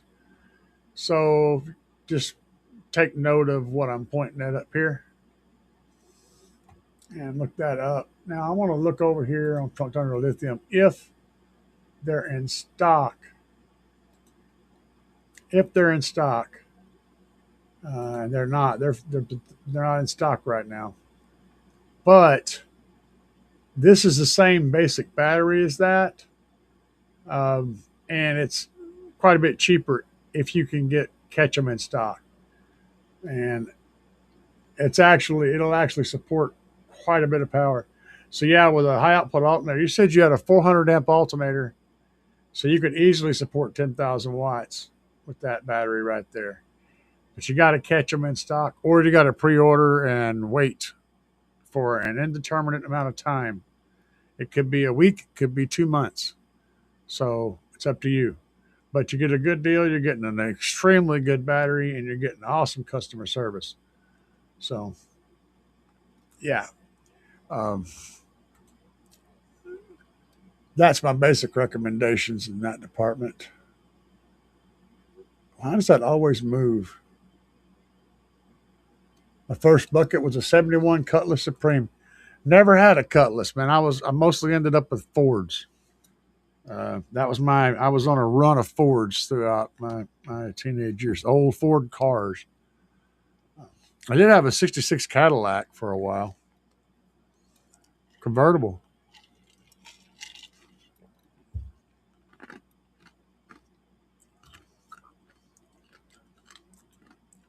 I confirm that advice. Uh, I never had trucks when I was younger. I had in my mid 20s. I got my grandpa's old Chevy truck. It was a 2 door, long wheelbase, of course, because old man truck, right? Uh, like a 75, I think it was, square body. It's a cool old truck. I had to do a lot of work to it to get it running, though. And it did not even have a radio. I gave up on trying to get it. I had a CB in there, though. Thump. Yep. Yep. That's what it was. It was thumps. My heart. My second was a 91 Ranger regular cab. Was that the one that had eight spark plugs? There's one that I had one with 8 spark plugs. I can't remember the year model. I think it was a lot newer than that though. It was like maybe a 98 or something like that. I can't remember. It was cool though. It was purple. It has a purple truck. Standard shift, 4-cylinder with 8 spark plugs. According to my first subs were some Thump P Series 15s. Oh yeah. It didn't take long for me to graduate to some Rockford Series. My favorite old school sub was definitely the JL W3s or the threes. Was it JL? It's something 15s. I can't remember the nomenclature. Was it W3? I think it was. Anyway, I had this lady had ran a car off into a creek, submerged. The whole damn car was underwater. They pulled it out, and I was working with my stepdad's friend, helping him work the wreck, But she was there, and we had pulling the trunk and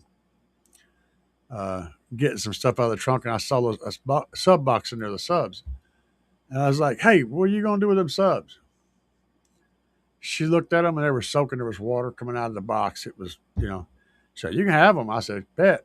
I took them, and they had been in there for like 3 or 4 days underwater. I let them dry out. I ran those subs for like 8 years. And whenever I got rid of them, one of them wasn't working because a tinsel lead broke off from the back of the cone. I remember running them with a Memphis 1000D. That was what I was powering them both with. A single, one of the chrome colored Memphis amps, the 1000D, man. And I had that set up in several vehicles. It was really nice. Sub sounded amazing. Started with something. Oh, Dubby's off to work, man. Peace out, Dubby. Yep, there's Troy. Yeah, I told him about the 17-volt alternator and this lap surviving the trip. I figured out something, Troy. I didn't mention. I mentioned it. If you're still on, I'm not sure if you're still here or not because I'm behind on the chat. But I figured out something that may have been a thing. Well, the wire went through that crookedy wire went through there, and that thing.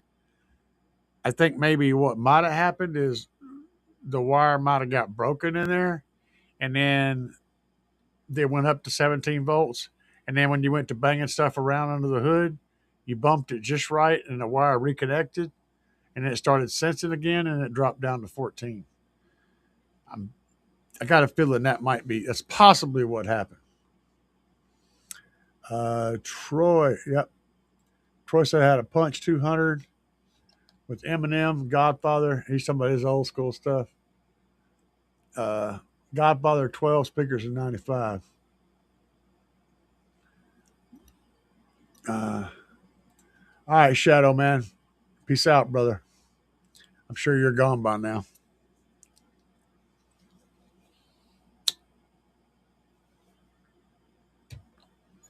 Oh, Corn Nut and his extensive amplifier collection.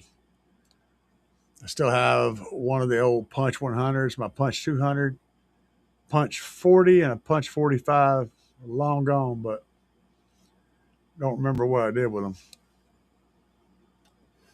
I never could afford Rockford, man. And I always deviated away from them for some reason. I had no problem with them. I think they're great, but I never could afford them. So I never ran them. Let's see here. What's up, Mr. Ray? Mr. Ray's in the house, guys. Pioneer. That sounds right. I was thinking it might be Pioneer. TS X22.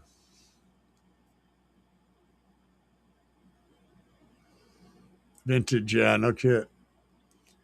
They were cool, man. They were cool drivers. Like I said, they sounded fine. I don't remember them sounding awesome, but they were square, and that was kind of cool.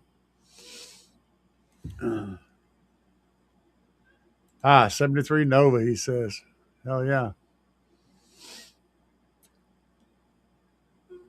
Yeah, Rockford has some wicked ass amplifiers back in the day, man.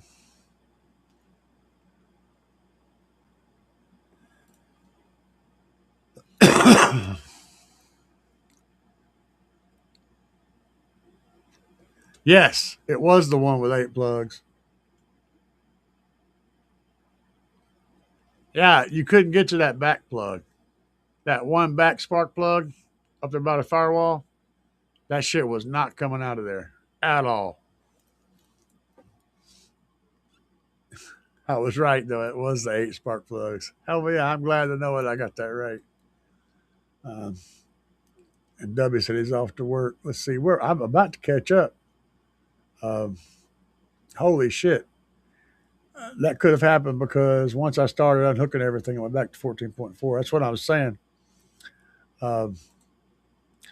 Troy says, I ran Rockford Fosgate a lot in 2018.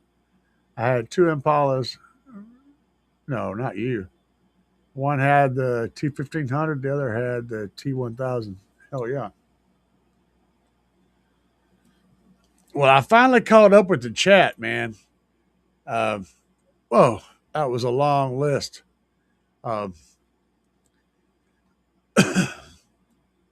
Speaking of car audio, hang on a second. I'm going to show you guys a new song. It's like, oh no, not a song. Yeah. We're going to do it. It's this new song night. We're going to do a new song. Hang on a second. Get it ready. Only some of you guys are gonna get the references in here. But it's gonna be a white screen, so I'm just gonna put it over here, and we'll do this, and then we'll do this. So we're not just looking at a white screen. All right. Y'all check this track out. This is one of my new ones.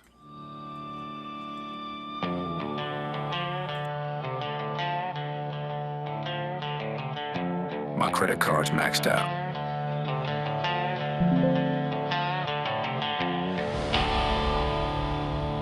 Man, I sure hope this bill works. Sketching out boxes, designing, refining, figuring the budget, investment outlining. QTS and QTC, mass and port velocity, cabin game geometry, quarter wave philosophy, working a SketchUp all night long, know the cost of getting it wrong, design all night.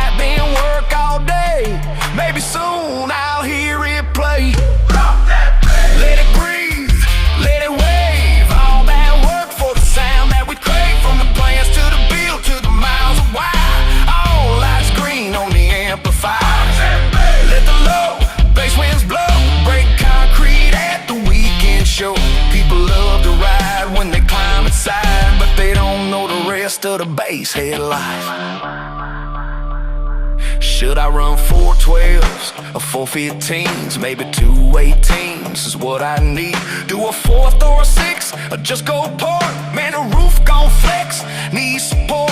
How the air gon' move, need direction. Doors gon' flex, need restoration. 30,000 watts, need more power storage. Where am I gon' put it? Under the floor. Let it breathe, let it wave. All that work for the sound that we crave. From the plans to the build to the miles of wire. All life's green on the amplifiers. Let the low bass winds blow, break concrete at the weekend show. People love to ride when they climb the side, but they don't know the rest of the bass head life. Walls too thin, need more bracing. Subwoofers need so much more space. Got the port tuned up, now airflow's good. Gotta do a bunch of wiring under the hood. Play all summer and work all winter, running more power wires in December. Out in the driveway digging snow so I can crawl underneath, put them where they go. Let it breathe, let it wave. All that work for the sound that we crave. From the plans to the build to the miles of wire. All lights green on the amplifier. Let the low bass winds blow, break concrete at the weekend show. People love to ride when they climb the side, but they don't know the rest of the bass head life. Drop that bass.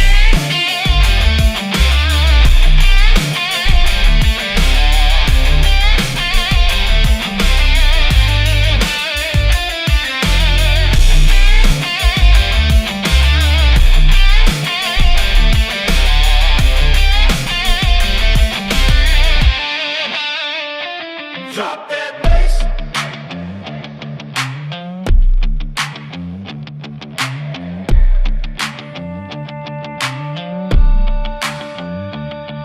Got floor jacks ready and I call my friends. Gonna need help just to get the box in. Shit don't fit, I gotta trim the corners. Man, I sure wish it was warmer. Finally spring, season starts real soon. Man, I still have so much to do, but I get it done and make the space. When the first show hits, I'll drop that bass. Drop that bass. Let it breathe, let it wave. All that work for the sound that we crave. From the plans to the build to the miles of wire. All lights green on the amplifiers. Let the low bass winds blow, break concrete at the weekend show. People love to ride when they climb inside, but they don't know the rest of the bass head life. Drop that bass.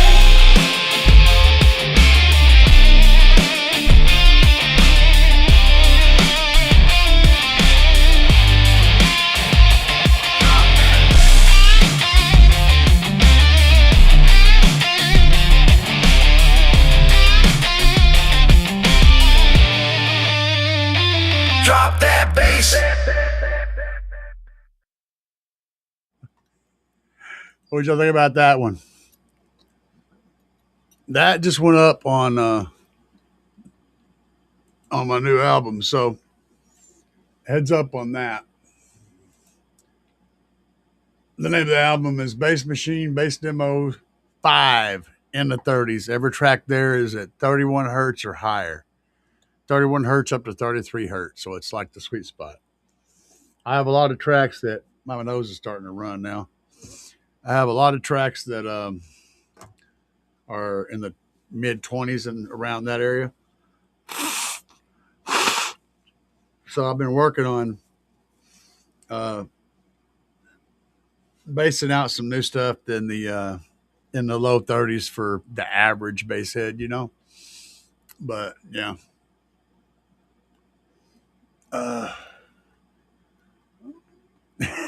So you know the pain, right? Trimming the corners. Oh yeah, my friend.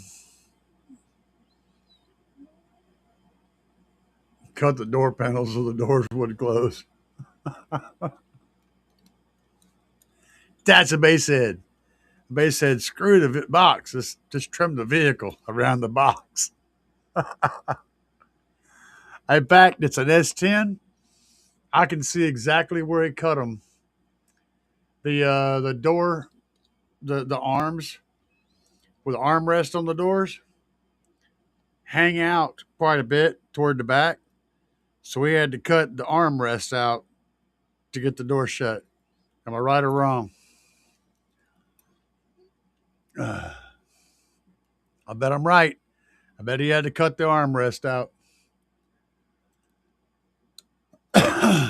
What's up, Pastime? So it's funny that you play a song about designing a system as I am working on my sub box and test fitting it right now. Yeah, it's real, man. And yeah, it's a straight up basshead thought process because I wrote the damn song. Um, I mean, that's how that works. I try to dumb down as much as I can, but include all the stuff. Yep, yep, yep, yep. Told you.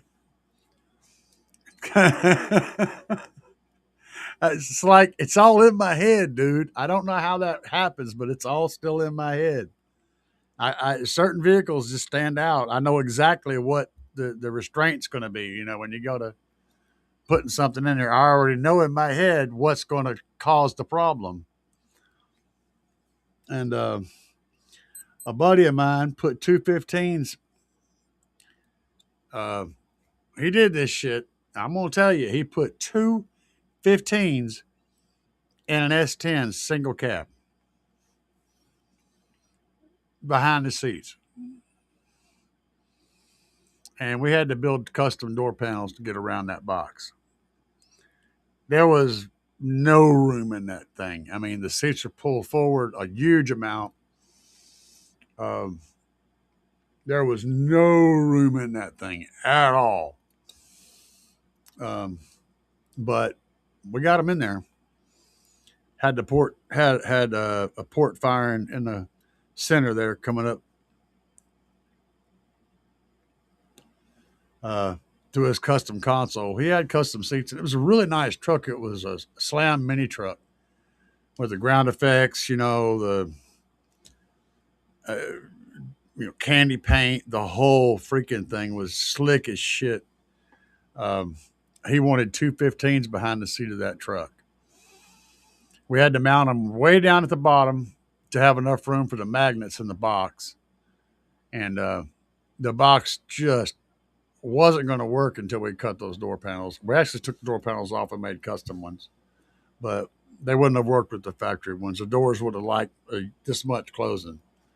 It was pretty bad. And hell yeah, man, they got to go. Thanks, Dave. I do a lot of things. So if you get on your favorite streaming service and look up Car Audio Enthusiast with an S at the end, all one word, you'll find a whole lot of stuff that's come out of this camp. So I'm a bit of a creative soul. So that's what I do whenever it's crappy outside or whether I'm not feeling like doing anything outside. I work on music for bass heads. It's not rebased music. It's original music for bass heads. That's the best way to put it. All kinds. Has anybody got any more questions tonight? I did almost 5.5 hours Friday. So it's been a short night. But has anybody got any more questions? Let me know. Oh, before I go, I'll show you guys my new taco video. Check this out. This is kind of cute. Hey, guess what? Taco loves tacos, yeah, that's his scene. Crunching all day like a taco machine. Hard shell, soft shell, spicy, supreme. Always eating tacos, favorite cuisine. Taco! Taco! Taco! Taco! Taco! Crunchy! Crunchy! With Taco Machine! Touch!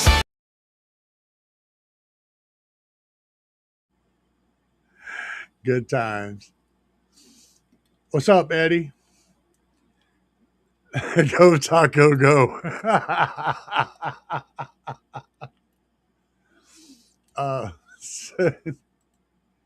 Eddie said, makes me remember my B22. That's a Ranger, I think, if I'm not mistaken. Dropped to the floor with Honda Prelude seats.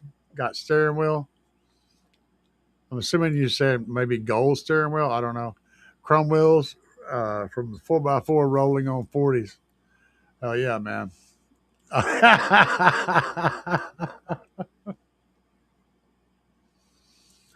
The Volvo radios made by Alpine. Um, you guys are a hoot, man. I'm trying to remember that. I didn't mess around with the European stuff when I was younger, and I haven't got into much being old, so I can't really speak on them. Oh yeah, Mazda, yeah. It's a Ford Ranger, yeah. That's what I said. You heard me. You say black, I say dark gray. Oh, a GT steering wheel. I got you. Um, yeah, that's tight, man. Rangers look good sitting, and I know it's a Mazda. Yeah. They look good sitting low, man. I still think that the S10s look better though. I like them both. Don't get me wrong. Uh, Rangers went through some interesting years. They did some weird stuff. I like the little Ford Bronco. Remember the little Bronco 2? I thought those were pretty cool. And of course, everybody was flipping them over, but I mean, stupid people do stupid stuff. They couldn't ride three wheelers either. I don't know why, but apparently, if it doesn't have four wheels, a motherfucker can't stay on it. You know what I'm saying? Uh, Stu said several things. Said I stopped working on Euro vehicles about 4 years ago myself. I don't mess around, man, because they do weird stuff. Like weird stuff. Like for those of y'all that don't know, a lot of the European cars have air powered windshield wipers and air powered door locks.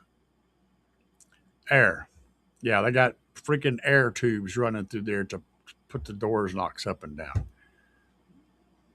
They just like using air. I don't know. Uh, that's the weird shit in European cars, man. I feel like I've been through enough years as a shop to make that decision. I'm with you, brother. Dave's heading out. He said, "You guys have a good night." Hey, man, I'm doing the best I can. That's it.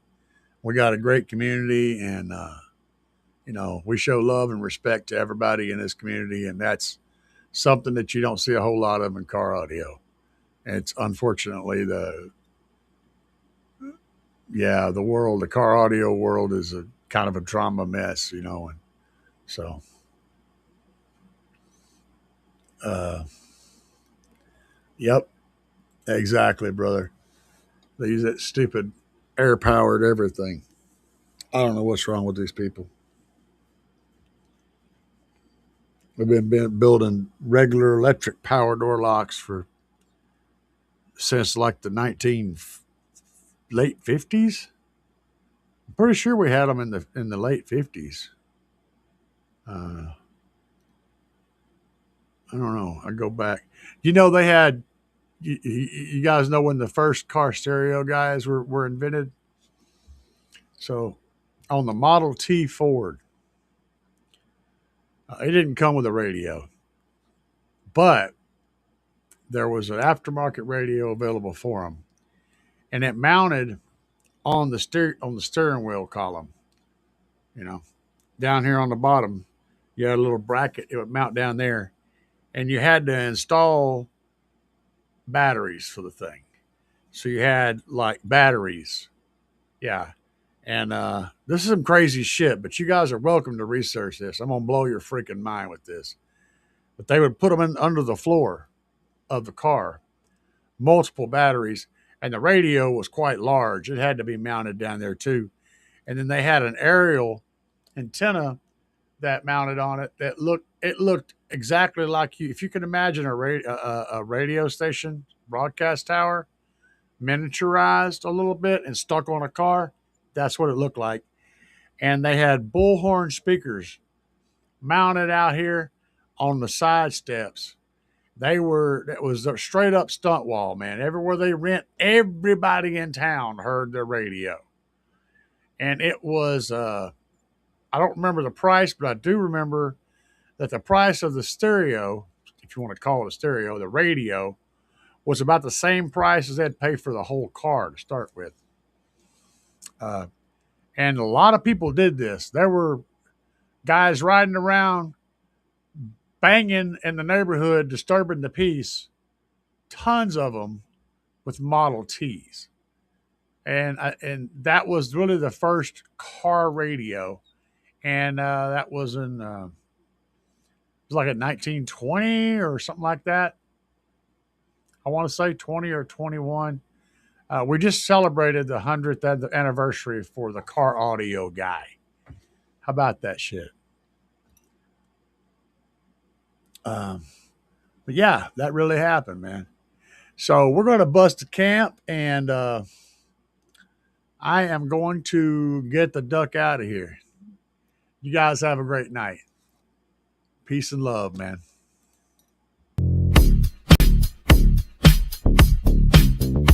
Yeah.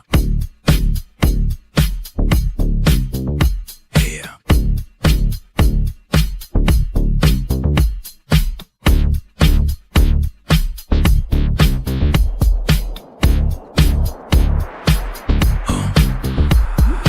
Out here banging up and down the street, slamming it to the ground. Big subwoofers are getting loud. You can feel the booming sound. Getting ready to go. Got it shined up for the show. Power's charging, amps are amping, gonna let the woofers blow. Another one bites the dust. Another one bites the dust. And another one goes, and another one goes, and another one bites the dust. We got more at home. Another one bites the dust.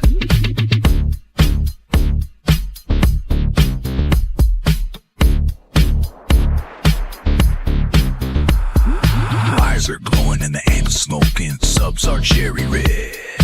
Let me keep jamming, gotta keep the bass slamming. Gonna go hard till they're dead. Full power, gotta let it go. 20 hertz in the floating air. Sparks are flying, voice coils are frying, and the smoke is in the air. Another one bites the dust. Another one bites the dust.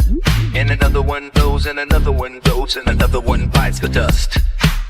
Hey, we got more at home. Another one bites the dust. Got it. Got it. Spoon.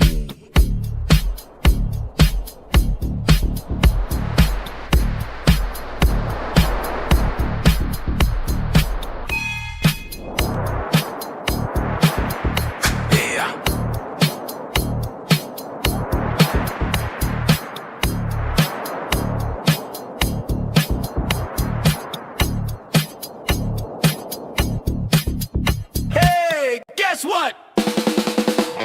Taco loves tacos, yeah, that's his scene. Crunching all day like a taco machine.